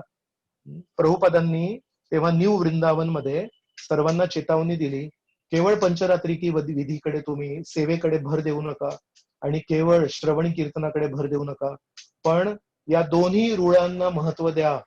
पंचरात्री की विधी सेवा पण करा आणि श्रवण कीर्तन पण करा. आणि या दोन रुळांवर जेव्हा आपल्या भक्तीची आगगाडी चालेल, तेव्हा ती आगगाडी बरोबर वैकुंठाला भगवंतांकडे पोहोचेल. तर हे आपल्याला कोणी शिकवलंय? हे आपल्याला प्रभुपादांनी शिकवलंय. ही जी उपमा आहे, हे जे उदाहरण आहे, हे कुठल्या शास्त्रामध्ये कुठल्या पुराणात दिलंय? कोणी कुठेही दिलेलं नाहीये. हे प्रभुपादांचं स्वतःच साक्षात्कार आहे. म्हणून जेव्हा आपण पहिली गोष्ट बघितली मृगारीची, त्याच्यामध्ये जेव्हा गुरूंची आज्ञा पालन केली आणि गुरूंनी सांगितल्याप्रमाणे जेव्हा मृगारी चालले, तेव्हा त्यांचं जीवन परिवर्तित झालं. नंतर आपण बघितलं कशा प्रकारे हनुमानजी महापराक्रमी आहेत, पण आपल्या गुरूंनी जी आज्ञा दिली होती त्यांच्या अनुसार त्यांनी आपल्या जीवनाला वळण दिलं आणि त्याच्यामुळे ते पण यशस्वी झाले. आणि आता आपण बघितलं की प्रभुपादांनी आपल्याला सांगितलंय, आपल्या मंदिरांमध्ये केवळ भजन कीर्तन नाही व्हायला पाहिजे, भगवंतांची पूजा पण व्हायला पाहिजे. पण केवळ भगवंतांची पूजा नाही व्हायला पाहिजे, श्रवण कीर्तन पण व्हायला पाहिजे. प्रभुपादांनी जे सांगितलंय ते जे लोक स्वीकारतील, आपण सगळ्यांनी आनंदाने उत्साहाने जर प्रभुपादांचे वचन स्वीकारले, तर प्रभुपादांनी जो आपल्याला आशीर्वाद दिलाय तो नक्की आपल्याला प्राप्त होईल. म्हणून अनेक अनेक वेळा आपण जेव्हा कोणाच्या व्यक्तीच्या घरी जातो, तेव्हा त्यांची कधी कधी खिडकी बंद असू शकते आणि ती खिडकी उघडण्यासाठी कोणतरी व्यक्ती लागतो. तसंच प्रभुपादांनी आपल्याला आध्यात्मिक जगताची झलक दिली. प्रभुपादांनी त्यांच्या निर्देशानुसार केलेले हे सर्व जे चित्र आहेत ना, राधा कृष्ण, बलराम कृष्ण, यशोदा कृष्ण, पार्थ सारथी कृष्ण, हे सर्व चित्रांना बघून एकदा प्रभुपाद काय म्हणाले माहितीये, हे जे आपले इस्कॉनचे जे चित्र आहेत ना, हे आध्यात्मिक जगतामध्ये ढुंकण्यासाठी बनवलेल्या खिडक्या आहेत. तर जे जे भक्त लोक हे असे सुंदर सुंदर राधाकृष्णांचे, बलराम कृष्णांचे चित्र बघतात, मी तुम्हाला आश्वासन देतोय, प्रभुपादांनी आपल्याला सांगितलंय, श्रीकृष्ण असे दिसतात. आपल्याला आध्यात्मिक जगतामध्ये बघण्यासाठी आपल्याला खिडक्या निर्माण करून दिल्या आहेत, पण ती खिडकी दिल्यानंतर त्या खिडकीला कोणतरी उघडून द्यायला लागेल की नाही. तर ते आपले आचार्य आहेत आणि आपले गुरु आहेत. म्हणून कधी कधी काही वर्ष झाल्यानंतर आपल्याला असं वाटतं की आपल्याला आपल्या गुरूंपेक्षा जास्ती श्रेष्ठ समजतं. दुर्दैवाची गोष्ट आहे, पण कधी कधी असा अनुभव येतो. कधी कधी कोणी लोक आहेत जे संस्कृत मध्ये खूप पंडित असतात आणि ते कधी कधी प्रभुपादांच्या पुस्तकांवर टीका करतात आणि म्हणतात, या ठिकाणी या संस्कृत शब्दाचा प्रभुपादांनी जो अनुवाद केलाय ना, हा थोडा अजून चांगला असू शकतो, याचं भाषांतर अशा प्रकारे आपण करू शकतो. आणि त्या दिवशी आपल्याला समजायला पाहिजे की या व्यक्तीची परिस्थिती कठीण आहे, कारण प्रभुपादांपेक्षा जर संस्कृत आपल्याला जास्ती कळायला लागलं, तर ते संस्कृत काय कामाचं आहे. आपल्याला संस्कृत कळलं, पण आपल्याला संस्कृती नाही कळली. गुरूंसमोर आपण कसं बोलायला पाहिजे, गुरूंसमोर आपण कसं काही मांडायला पाहिजे, ही संस्कृती आपण शिकलो नाही आणि मोठे मोठे संस्कृत पंडित बनवून काय फायदा आहे आपल्याला. म्हणून आपल्याला माहिती पाहिजे की जेव्हा गुरु आपल्याला कृपा देतात, ते उपदेशानुसार, त्यांच्या आज्ञेनुसार देतात. त्या आज्ञेनुसार जेव्हा आपण आपल्या जीवनाला वळण देतो, तेव्हा आपल्याला आध्यात्मिक यश प्राप्त होतं. तर एक ही लहान मुलगी आहे, हिचं वय 5 वर्ष आहे. आणि या 5 वर्षाच्या मुलीमध्ये आपण बघू शकतो की त्यांना त्यांच्या आईंनी एक श्लोक शिकवलाय.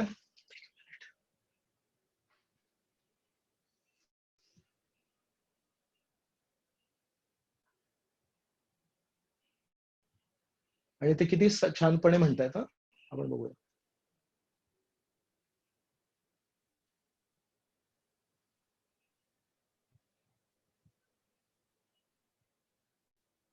एक मिनिट, एक मिनिट.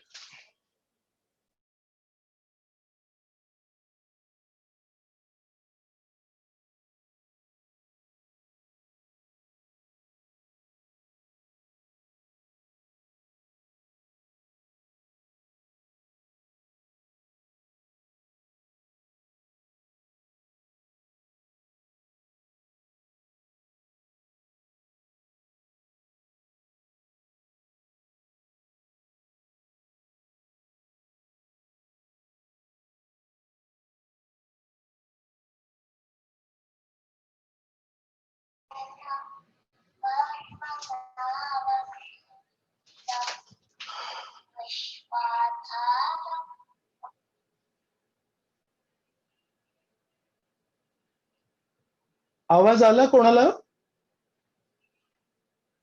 क्लिअर येत नाहीये प्रभूजी, थोडा हो, क्लिअर क्लिअर. नाही. Okay okay okay. मी नंतर ग्रुपवर हा पाठवीन पाहिजे तर. पण या मुलीला लहानपणापासून शांताकारम भुजंगशयनम आणि नंतर श्रीराम दूतम शरणम प्रपदे असे वेगवेगळे त्यांनी श्लोक शिकवलेत. तर मला ते आठवलं की मृगारी काय म्हणतात? मृगारी म्हणतात, मृगारी कहे शुन गोसाई मृगारी मोर नाम पितार शिक्षा ते व्याध कहे शुन गोसाई मृगारी मोर नाम पितार शिक्षा ते आम्ही करी यायचे काम. यांच्या पितांनी, यांच्या आई वडिलांनी त्यांना लहानपणापासून शिकवलं की तुम्ही प्राण्यांना अर्धवट मारायला पाहिजे आणि त्याच्यामध्ये आनंद शोधायला पाहिजे. पण काही आई वडील जर आपल्या मुलीला किंवा आपल्या मुलांना अशा प्रकारचे श्लोक वगैरे शिकवतील तर त्या मुलींना आणि त्या मुलांना लहानपणापासून हे सगळं शिकतील. त्याच्यामुळे बघा, जीवनाला वळण द्यायचंय. सचिन तेंडुलकर असू दे, रणबीर कपूर असू दे, मृगारी असू दे, श्रील प्रभुपादांचं म्हणणं असू दे किंवा हनुमानजी असू दे, ज्यांनी ज्यांनी आपल्या जीवनाला गुरु आज्ञेप्रमाणे वळण दिलं, त्यांनी गुरु आज्ञेला प्राधान्य दिलं आणि त्यांच्या जीवनामध्ये तशा प्रकारचं परिवर्तन घडलं.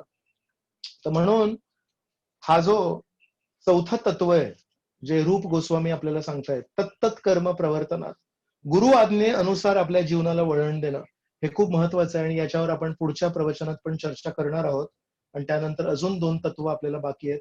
आणि मग अशा प्रकारे हे 6 तत्व आपल्याला रूप गोस्वामींनी दिले आहेत, भक्ती मार्गावरील 6 अनुकूल तत्व. तर आपण इथे थांबूया आजच्यासाठी. आणि जर कोणाच्या मनामध्ये आजच्या विषयाबद्दल जर काही प्रश्न असतील तर आपण प्रश्न घेऊ शकतो.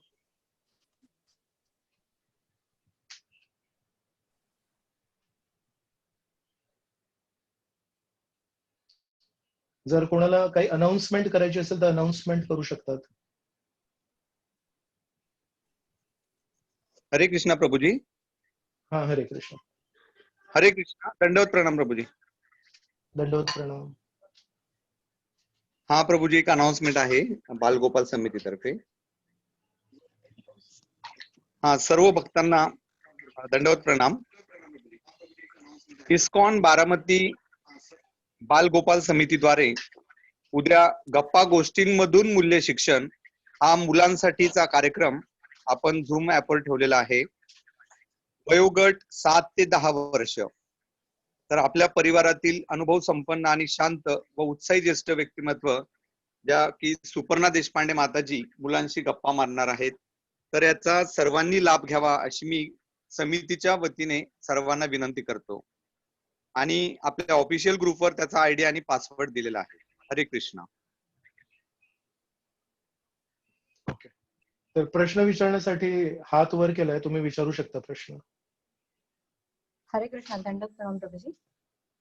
दंडवत प्रणाम. प्रभूजी, हा आजचा विषय नव्हता, पण तो एक मुद्दा तुम्ही बोलता बोलता उल्लेख केला म्हणून मला प्रश्न पडला की जेव्हा हनुमानजी सांगतात की माझ्यापेक्षाही खूप बलवान आणि शूरवीर असे वानर आहेत, तर तेव्हा तुम्ही असं म्हणालात की ते खोटं बोलले. तर मला असा प्रश्न आधी पण पडला होता की जेव्हा खरंच जे शुद्ध भक्त असतात ते म्हणतात की मी खूप पतित आहे, तर असं आता जसं तुम्ही म्हणालात तसंच मला वाटायचं की ते खोटं बोलतात, पण ते खरं जेन्युअनली बोलत असतात. तर हे कसं समजून घ्यायचं की ती, कारण आपण खोटं बोलून तर आपल्याला नम्र व्हायचं नाहीये, पण नम्र व्हायचं आहे, तर ते कसं अचीव करू शकतो आपण? एकदा हा प्रश्न काही भक्तांनी परमपूज्य राधानाथ स्वामी महाराजांना विचारला होता. की म्हणाले, भक्ती विनोद ठाकूर त्यांच्या भजनामध्ये लिहितात, आमार जीवन सदा पापेरत नाहीक पुण्येर लेश. भक्ती विनोद ठाकूर मराठीमध्ये असं लिहितायत, माझ्या जीवनामध्ये पुण्याचा एक लेश मात्रही नाहीये आणि क्षणोक्षणी माझ्या संपूर्ण जीवनामध्ये केवळ मी पाप केलेत. आणि वास्तविक दृष्ट्या ज्यांनी भक्ती विनोद ठाकूरांचं जीवन चरित्र वाचलंय त्यांना लक्षात येईल की अमाप समर्पण आहे.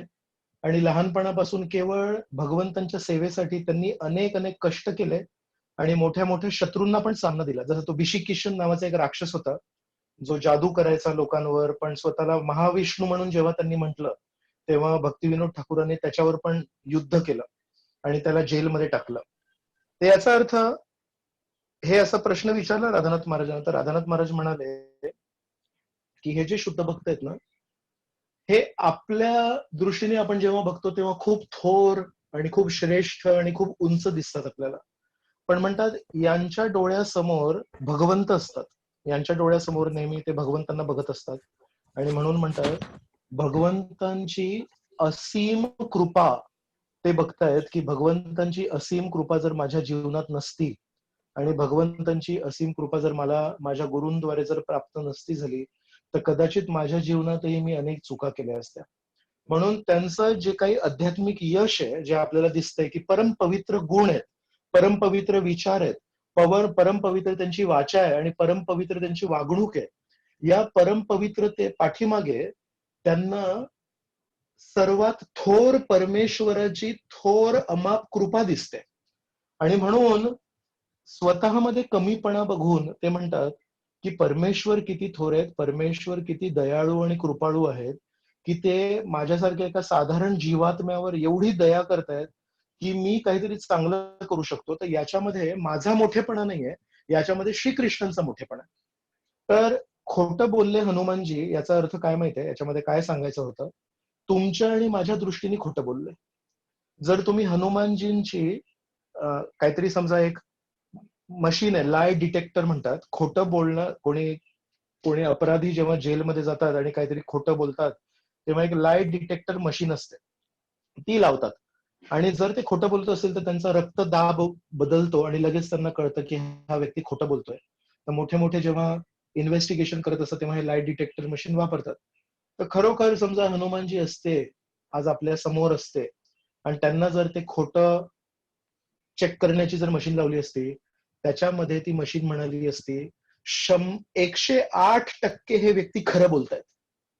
जेव्हा भक्तिविनोद ठाकूर म्हणतायत माझ्या जीवनामध्ये केवळ पाप आहे, केवळ पाप आहे, मी पुण्याचं लेश मात्रही नाहीये, जर त्याला तुम्ही लाय डिटेक्टर मशीन लावली तर भक्तिविनोद ठाकूरांना स्पर्श केल्यावरती मशीन म्हणेल भक्तिविनोद ठाकूर मशीनच्या दृष्टीने 108% खरं बोलतायत. पण तुम्हाला आणि आम्हाला माहितीये की त्यांच्या जीवनामध्ये अजिबात पाप नाहीये, त्यांच्या जीवनामध्ये त्यांचे श्रीकृष्णांप्रतीची आस्था, श्रीकृष्णांप्रतीचं समर्पण बघून श्री चैतन्य महाप्रभूंचं जे जन्मस्थान आहे ते भक्तिविनोद ठाकूरांनी शोधून काढलं.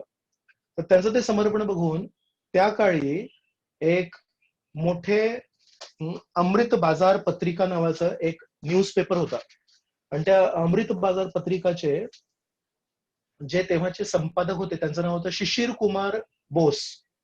तर ते शिशिर कुमार बोस कलकत्त्याचे खूप माननीय व्यक्ती होते, कारण एका मोठ्या न्यूजपेपरचे वर्तमानपत्राचे ते संपादक आहेत. त्यांनी भक्तिविनोद ठाकूरांना उद्देशून म्हटलं होतं भक्तिविनोद ठाकूर हे 7वे गोस्वामी आहेत. तर भक्तिविनोद ठाकूर जरी गृहस्थ आहेत आणि त्यांची 12 किंवा 13 मुलं आहेत, पण शिशिर कुमार बोसांनी आपल्या वर्तमानपत्रामध्ये लिहिलं होतं की केदारनाथ बापू हे रूप गोस्वामी, सनातन गोस्वामी यांच्या स्तरावर 7वे गोस्वामी आहेत. एवढी शुद्धता आहे. पण हे शुद्ध व्यक्ती त्यांच्या हृदयामध्ये जर आपण बघितलं तर ते म्हणतील मी प्रामाणिकपणे 100%, 108% खरं बोलतोय की माझ्या जीवनामध्ये पुण्य नाहीये, माझ्या जीवनामध्ये पाप आहे. पण तुम्ही आणि आम्ही ज्यांनी त्यांचं जीवन बघितलंय, तुम्ही आणि आम्ही म्हणू शकतो की भक्तिविनोद ठाकूर तुम्ही खोटं बोलताय. तसंच आपण म्हणू शकतो की हनुमानजी खोटं बोलले, पण हनुमानजींना जर विचारलं तर ते म्हणतील वास्तविकपणे मी जे काही केलंय ते रामाचं नाव घेऊन केलंय, जय श्रीराम. जेव्हा मी असं म्हणालो तेव्हा कुठे मी झेप घेऊ शकलो लंकेला, नाहीतर माझ्यामध्ये तर काही शक्ती नव्हती. तर सर्व हे जे शुद्ध वैष्णव आहेत ते एवढे का नम्र आहेत, कारण ते नम्रते पाठीमागे राधानाथ महाराजांनी हा दृष्टिकोन दिला की त्यांना त्यांच्या शौर्यामागे, त्यांच्या पराक्रमामागे स्वतःची बुद्धिमत्ता, स्वतःचं कौशल्य दिसत नाही. त्याच्यामध्ये त्यांना केवळ एकच दिसतं, मी कणभर जीवात्मा आहे आणि हे महान विष्णू आहेत, आणि या महान विष्णूंनी माझ्या छोट्याशा कणावर जेव्हा कृपा केली तेव्हा या छोट्या कणामध्ये एवढी शक्ती आली. त्यांना त्याच्यामध्ये स्वतःच काही दिसत नाही, असं राधानाथ महाराजांनी उत्तर दिलं होतं. तर एका अर्थाने तुम्ही त्याचा चुकीचा अर्थ काढणार नाही अशी माझी अपेक्षा आहे आणि तेवढा विश्वासही आहे. मी अजिबात असं म्हणत नाहीये की हनुमानजी खोटं बोलले. मी असं म्हणतोय की आपण बघू शकतो की ते खोटं बोलले, पण त्यांच्या मनामध्ये खरोखर सीता देवींच्या समोर प्रामाणिकपणे ते म्हणतायत. मनामध्ये त्यांच्या अजिबात काही खोटी भावना नाही. ते म्हणतायत माझ्या वानर सेनेमध्ये, रामचंद्रांच्या वानर सेनेमध्ये सर्वात अतिशय साधारण व्यक्ती मी आहे आणि बाकी सगळे माझ्यापेक्षा श्रेष्ठ आहेत. पण रावणासमोर जेव्हा येतात तेव्हा त्यांना रामचंद्रांची महत्ता आठवण येते आणि म्हणतात या रावणाला तर दाखवायला पाहिजे की राम कोण आहे. माझ्याकडून जेव्हा यांना धाक मिळेल, माझ्याकडून जेव्हा यांना त्रास होईल तेव्हा त्यांना लक्षात येईल रामचंद्रांचा दूत जर असा आहे, रामचंद्र जेव्हा स्वतः येतील तेव्हा त्यांची काय परिस्थिती होईल माझी, हे त्यांना दाखवायचं होतं. तर माझी अपेक्षा आहे माझ्या या उत्तराने तुम्हाला योग्य दृष्टिकोन मिळाला असेल आणि तुम्हाला असं वाटत नसेल की मी म्हणतोय की हनुमानजी खोटं बोलले. हो प्रभूजी, खूप छान उत्तर, म्हणजे समाधानकारक उत्तर होतं. त्यांच्या नजरेमध्ये भगवंत आहेत म्हणून स्वतःला ते नेहमी कमी समजतात. अजून कोणाला काही प्रश्न आहे?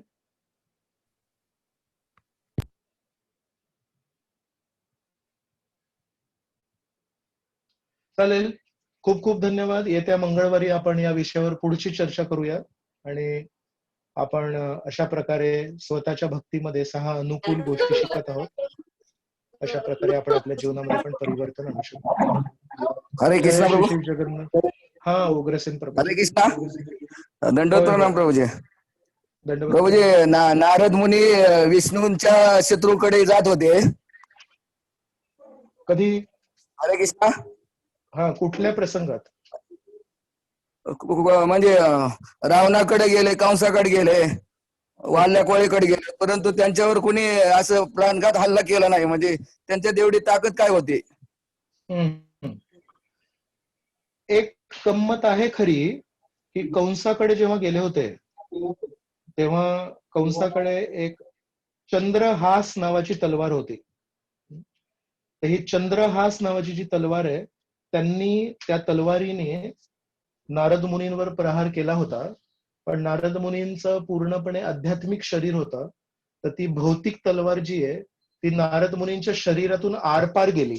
कारण भौतिक वस्तू ही आध्यात्मिक वस्तूला स्पर्श नाही करू शकत. मग तेव्हा त्यांना लक्षात आलं की हे जे साधू संत आहेत, हे जे नारद मुनी आहेत, हे स्पेशल आहेत, हे काही असे साधारण नाही आहेत. मग त्याच्यानंतर कंसाला जेव्हा केव्हा नारद मुनींनी काही शिकवण दिली, जसं जेव्हा पहिला मूल झाला देवकीला तेव्हा त्यांनी मारलं नाही त्या पहिल्या मुलाला, कारण त्यांना धोका होता 8व्या मुलापासून. पण ते नारद मुनी जाऊन सांगतात त्यांना की माहित नाही हे विष्णू जे आहेत ना यांच्यावर तुम्ही विश्वास ठेवू शकत नाही. विष्णू कधी कधी अमुक काहीतरी बोलतात आणि दुसरंच काहीतरी करतात.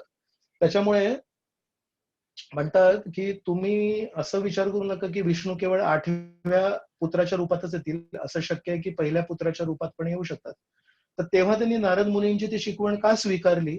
कारण त्यांनी आधी बघितलं होतं की मी जेव्हा तलवार वापरली नारद मुनींवर तेव्हा त्याचा काही प्रभाव नाही झाला. म्हणजे नारद मुनी दिव्य आहेत आणि दिव्य व्यक्तीला आपण ऐकायला पाहिजे. मग त्याच्या पुढे त्यांनी नारद मुनींचं ऐकलं. तर एक आहे जसं षड गोस्वामी अष्टक आहे, रूप गोस्वामी सनातन गोस्वामींबद्दल. त्याच्यामध्ये श्रीनिवास आचार्य म्हणतात धीर अधीर जन प्रिय प्रिय करो चात्यंत दीनौ चयो. म्हणतात हे जे 6 गोस्वामी होते, रूप गोस्वामी, सनातन गोस्वामी, रघुनाथ भट्ट गोस्वामी, रघुनाथ दास गोस्वामी, जीव गोस्वामी आणि रघुनाथ भट्ट गोस्वामी, म्हणतात हे गोपाल भट्ट गोस्वामी, हे 6 गोस्वामी धीर आणि अधीर म्हणजे या जगातले जे सज्जन लोक आहेत आणि दुर्जन लोक आहेत दोघांनाही समान प्रिय होते. तर शुद्ध भक्त त्यांच्या वागणुकीमुळे जरी दुर्जन लोक असेल तरी त्यांना एक गोष्ट लक्षात येते की हा व्यक्ती प्रामाणिक आहे, हा व्यक्ती काही ढोंग नाही करते, हा व्यक्ती खरं जे आहे त्या अनुसार मला माझ्या परिस्थितीमध्ये मदत करायचा प्रयत्न करतोय. तर म्हणून आपण नित्यानंद प्रभूंच्या जीवनात पण बघू शकतो. नित्यानंद प्रभू पण खूप शुद्ध भक्त आहेत. नित्यानंद प्रभूंना जगाई आणि मधाईवर पण दया आली, तसं षड गोस्वामींना अनेक अनेक लोकांवर दया आली आणि आपल्यावर पण दया आली. म्हणून राधा गोविंदजी, राधा मदन मोहन मंदिर त्यांनी बांधलं, आपल्यासाठी बांधलं. तर त्यांच्या बोलण्यामध्ये, त्यांच्या वागणुकीमध्ये, त्यांच्या स्वभावामध्ये त्यांना कुठेतरी काहीतरी पारदर्शकता दिसते. आणि त्याच्यामुळे नारद मुनी कधी कधी क्रूर क्रूर राजांकडे पण जाऊ शकतात आणि त्यांना शिकवण देऊ शकतात. आणि त्यांची ती शिकवण ते क्रूर राजा स्वीकारतातही. त्यांच्या बोलण्यामध्ये काहीतरी विशिष्ट शक्ती आहे. शुद्ध भक्तांमध्ये विशिष्ट एक शक्ती आहे. एकदा एका प्रवचनामध्ये राधानाथ महाराज म्हणत होते की श्रीकृष्ण सर्व आकर्षक आहेत आणि म्हणून जेवढे आपण श्रीकृष्णांना जवळ जातो तेवढे आपण पण सर्व आकर्षक बनतो. श्रीकृष्ण सर्वांच्या हृदयात आहेत, आपल्या सर्वांच्या हृदयात पण आहेत.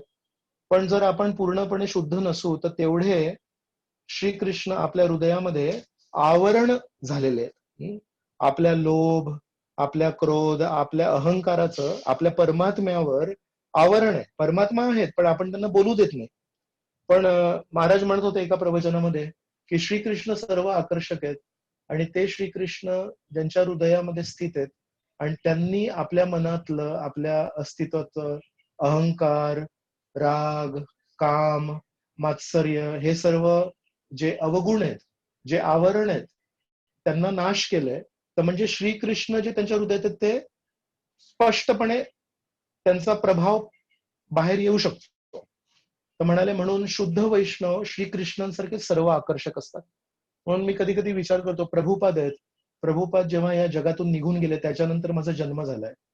प्रभुपाद 1977 मध्ये या जगातून निघून गेले, पण त्यांना मी कधी बघितलं नाही. पण तरी पण त्यांच्याबद्दल जेव्हा आपण ऐकतो, त्यांचे एक एक शब्द, त्यांचे एक एक उदाहरणं आणि त्यांचे तात्पर्य आणि त्यांची जी काही स्वतःच्या स्व उदाहरणाने त्यांनी जे काही शिकवलंय, आजही त्या व्यक्तीप्रती आकर्षण आहे. हजारो हजारो लोकांना विचार करा की त्या शुद्ध भक्ताची श्रीकृष्णांप्रती समर्पित होण्यामुळे काय आकर्षण शक्ती असेल की या जगातून गेल्यानंतर ज्या व्यक्तींनी त्यांना कधी बघितलं नाही त्यांनाही त्यांच्याप्रती आकर्षण निर्माण होतं.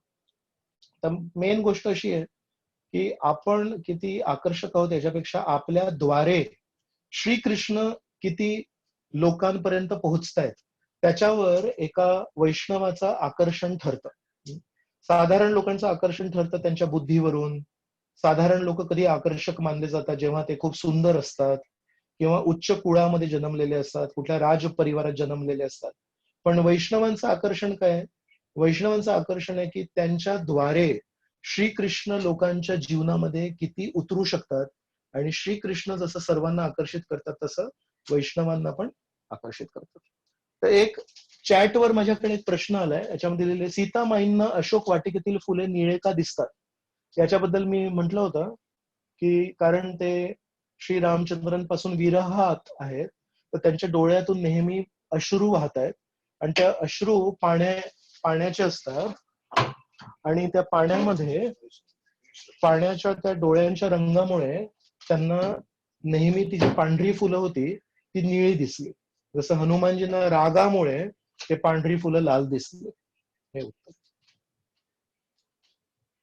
चालेल, अजून कोणाला काही प्रश्न आहे?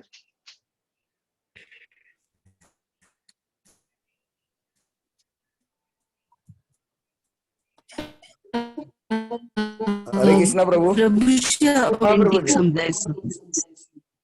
एक उग्रसेन प्रभू बोलतोय. येस प्रभूजी. हरे कृष्णा प्रभूजी.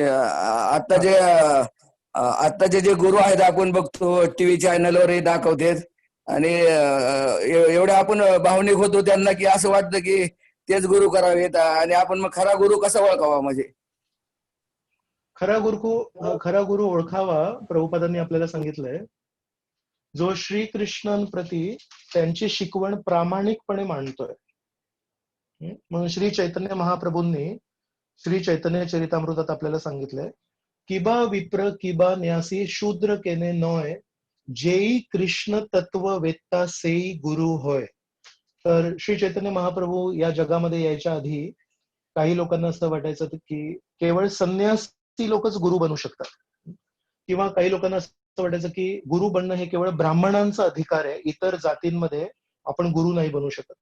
म्हणून श्री चैतन्य महाप्रभूंनी हे सर्व अपभ्रंश, हे सर्व चुकीचे विचार नाश करण्यासाठी आपण त्या दिवशी जपा टॉक मध्ये भरपूर चर्चा केली. पंडित संन्यासी गणेर गर्व कोरी नाश. श्री चैतन्य महाप्रभूंनी अंत्यलीलेमध्ये 5व्या अध्यायामध्ये एक भाग आहे श्लोकांचा, त्याच्यामध्ये असं लिहिलंय, पंडित संन्यासी गणेर गर्व कोरी नाश. पंडित आणि संन्यासी लोकांचा गर्व नाश करण्यासाठी भक्ती तत्वेर धर्म शूद्र द्वारा करे प्रकाश. असं एक दुसरी ओळ थोडीशी वेगळी आहे, पण म्हणतात की रामानंद राय हे एका शूद्र परिवारात जन्मले होते, पण श्री चैतन्य महाप्रभूंनी रामानंद राय द्वारा सर्वात उच्च राधाकृष्ण लीला प्रकाशित केली. का? कारण संन्यासी आणि पंडित ब्राह्मण लोकांचा जो गर्व होता तो त्यांना नाश करायचा होता. तसंच आपण श्री चैतन्य महाप्रभू म्हणतायत किबा विप्र, विप्र म्हणजे ब्राह्मण, म्हणतात केवळ ब्राह्मण लोक गुरु बनू शकतात. श्री चैतन्य महाप्रभू म्हणतात किबा न्यासी, न्यासी म्हणजे संन्यासी, केवळ संन्यासी लोक गुरु बनू शकतात. शूद्र केले नव्हे, केवळ तुम्ही जातीमुळे गुरु बनू शकता, जन्मामुळे गुरु बनू शकता नाही.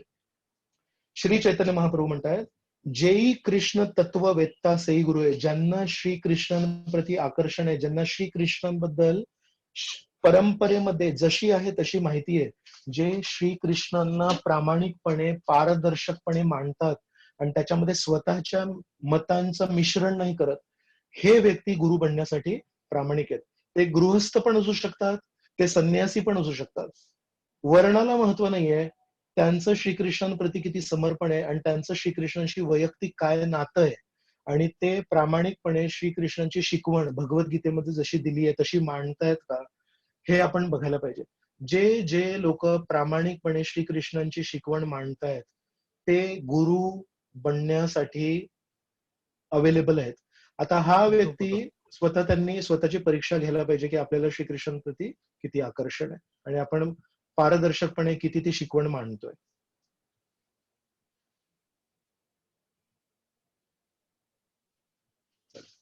धन्यवाद. नित्य सखी माताजींना प्रश्न होता. हा प्रभूजी, अबाउट रामायणा म्हणजे आम्ही कन्फ्युज असतो की काय रीड करायचं काय नाही, तर जरा मार्गदर्शन केलं तर बरं. जेव्हा पण तुमच्या आयुष्यामध्ये तुम्हाला हरिबोल. ऐकू आला प्रश्न?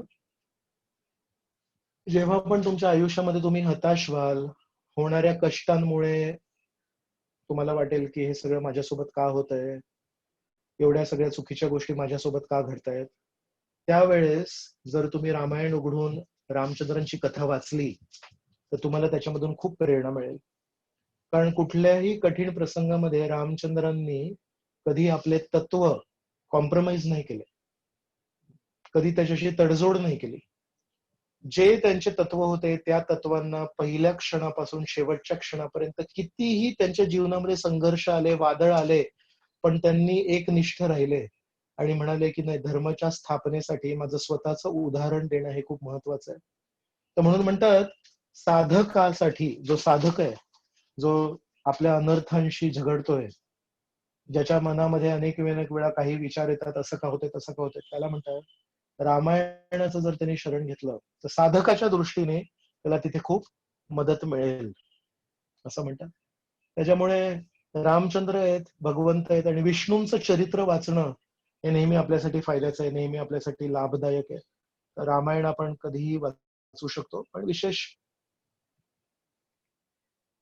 आपल्या नशिबाबद्दल जर आपल्याला कंप्लेंट्स असतील, आपल्याला तक्रार असेल, माझ्या नशिबात असं काय, माझ्या नशिबात असं काय, तर आपण रामायण वाचू शकतो, जेणेकरून आपल्या लक्षात येईल कठीण कठीण प्रसंगातही रामचंद्रांनी कसे कठीण प्रसंगाला सामोरे गेले.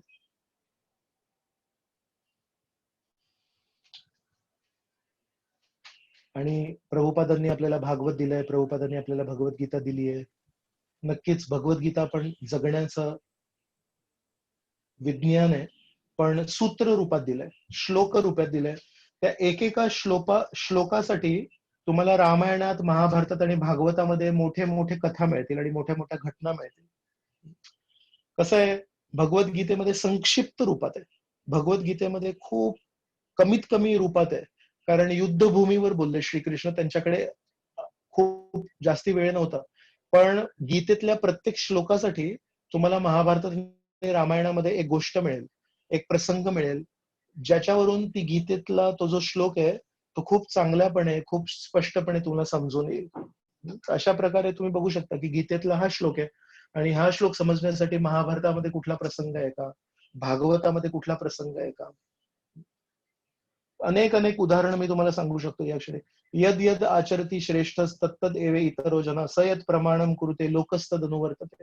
श्रीकृष्ण गीतेमध्ये म्हणतात, समाजातले श्रेष्ठ लोक जसं जगतात तशा प्रकारे साधारण लोक जगतात. त्यासाठी आपण अंबरीश महाराजांची कथा बघू शकतो. अंबरीश महाराज राजा होते, अशा प्रकारे राज्य करत होते की जेणेकरून प्रत्येक व्यक्ती एवढा संतुष्ट होता की स्वर्गात जायची पण अपेक्षा नव्हती. पृथ्वीवर राहणाऱ्या व्यक्तीला स्वर्गात जायची अपेक्षा नव्हती का, तर राजांनी अशी संस्कृती तयार केली होती आणि अशा प्रकारे पूर्ण त्यांच्या राज्याचं व्यवस्थापन असं केलं होतं की कोणाला जायची काही गरज नव्हती. असे अनेक अनेक श्लोक आपण म्हणू शकतो. पद्मपत्र इवांभसा 5व्या अध्यायामध्ये 9वा किंवा 10वा श्लोक आहे, ज्याच्यामध्ये श्रीकृष्ण म्हणतात की एका व्यक्तीने या जगात कसं राहायचं, चिखलामध्ये जसा कमळाचं पान राहतं जे चिखलाला कधी स्पर्श करत नाही. जेव्हा हनुमानजी लंकेत जातात तेव्हा चिखलात जातात. लंकेमध्ये काय आहे, लंकेमध्ये तर पापभूमी आहे, पण परम पवित्र हनुमानजी एका कमळाच्या फुलासारखे चिखलात जातात, पण त्या चिखलाचा स्पर्श अजिबात हनुमानजींना होत नाही. सर्व चिखलच आहे तिथे, सर्व घाणच आहे लंकेमध्ये, पण त्या चिखलाचा स्पर्श अजिबात हनुमानजींना होत नाही. तर जेव्हा गीतेमध्ये आपण तो श्लोक वाचतोय, श्रीकृष्ण सांगतात एका भक्तांनी कसं राहायला पाहिजे, चिखलात एका कमळासारखं राहायला पाहिजे, तेव्हा आपण हनुमानजींची आठवण करू शकतो. हनुमानजी पण ते जाऊन चिखलात राहिले आणि परत आले यशस्वी. तर अशा प्रकारे भगवद्गीतेचा आधार घेऊन जर आपण रामायण, महाभारत, भागवत, श्री चैतन्य चरितामृत याचं जर अध्ययन केलं तर आपल्याला अतिशय आनंद येईल आणि आपल्याला अनेक अनेक धडे शिकायला मिळतील. हरे कृष्ण. हरी बोल प्रभूजी. धन्यवाद. हरे कृष्ण. हो माताजी. प्रभूजी विचारू अजून एक प्रश्न. चालेल. हा प्रभूजी, जसे नारद मुनी किंवा हनुमानजी हे दुष्टांकडे जातात त्यांचा उद्धार करण्यासाठी, पण आमचा स्वतःवरती विश्वास नाहीये, म्हणजे मग असं संघ योग्य आहे का? स्वतःचा संघ नाही केला पाहिजे, वैष्णवांचा संघ करू शकतो ना आपण. म्हणून एकटे जेव्हा आपण राहतो तेव्हा आपण असं म्हणतो की आपण एकटे नाही राहत, आपण आपल्या मनाचा संघ करतोय. आणि किती लोक आहेत जे म्हणू शकतात की माझं मन वैष्णव आहे. असे लोक आहेत का आपल्याकडे बारामतीमध्ये जास्ती, जे म्हणू शकतात की प्रभूजी माझं मन वैष्णव आहे. अनेक आपण वैष्णव बनण्याचा प्रयत्न करतोय, पण आपलं मन श्रेष्ठ अवैष्णव आहे, आपल्याला नेहमी चुकीचा मार्ग दाखवतो. म्हणून आपण चांगल्या वैष्णवाच्या संगतीमध्ये जर राहिलो, चुकूनही जर आपल्या मनामध्ये काही वाईट विचार आले तरी इतर वैष्णवांच्या संगतीमुळे, त्यांच्या प्रभावामुळे ते वाईट विचार नष्ट होऊ शकतात आणि आपल्यालाही वळण लागू शकतं. तर म्हणून आज आपण त्याच्यावर चर्चा केली. गुरु आज्ञेप्रमाणे जेव्हा आपण आपल्या जीवनाला वळण द्यायचा प्रयत्न करतो तेव्हा हळूहळू का होईना पण आपल्यामध्ये परिवर्तन घडणार. का? स्वतःच्या कौशल्यामुळे किंवा स्वतःच्या क्षमतेमुळे नाही येते, तर गुरु कृपेमुळे आणि गुरु आज्ञा पालन केल्यामुळे.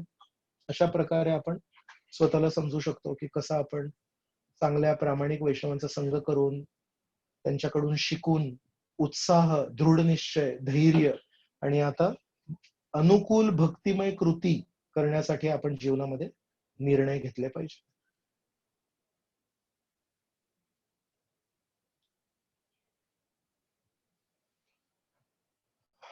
चालेल, धन्यवाद. जय श्री श्री जगन्नाथ बलदेव सुभद्रा मैया की जय. श्रील प्रभुपाद की जय. अनंत कोटि वैष्णव वृंद की जय. जय निताय गौर प्रेमानंदे. हरि हरि.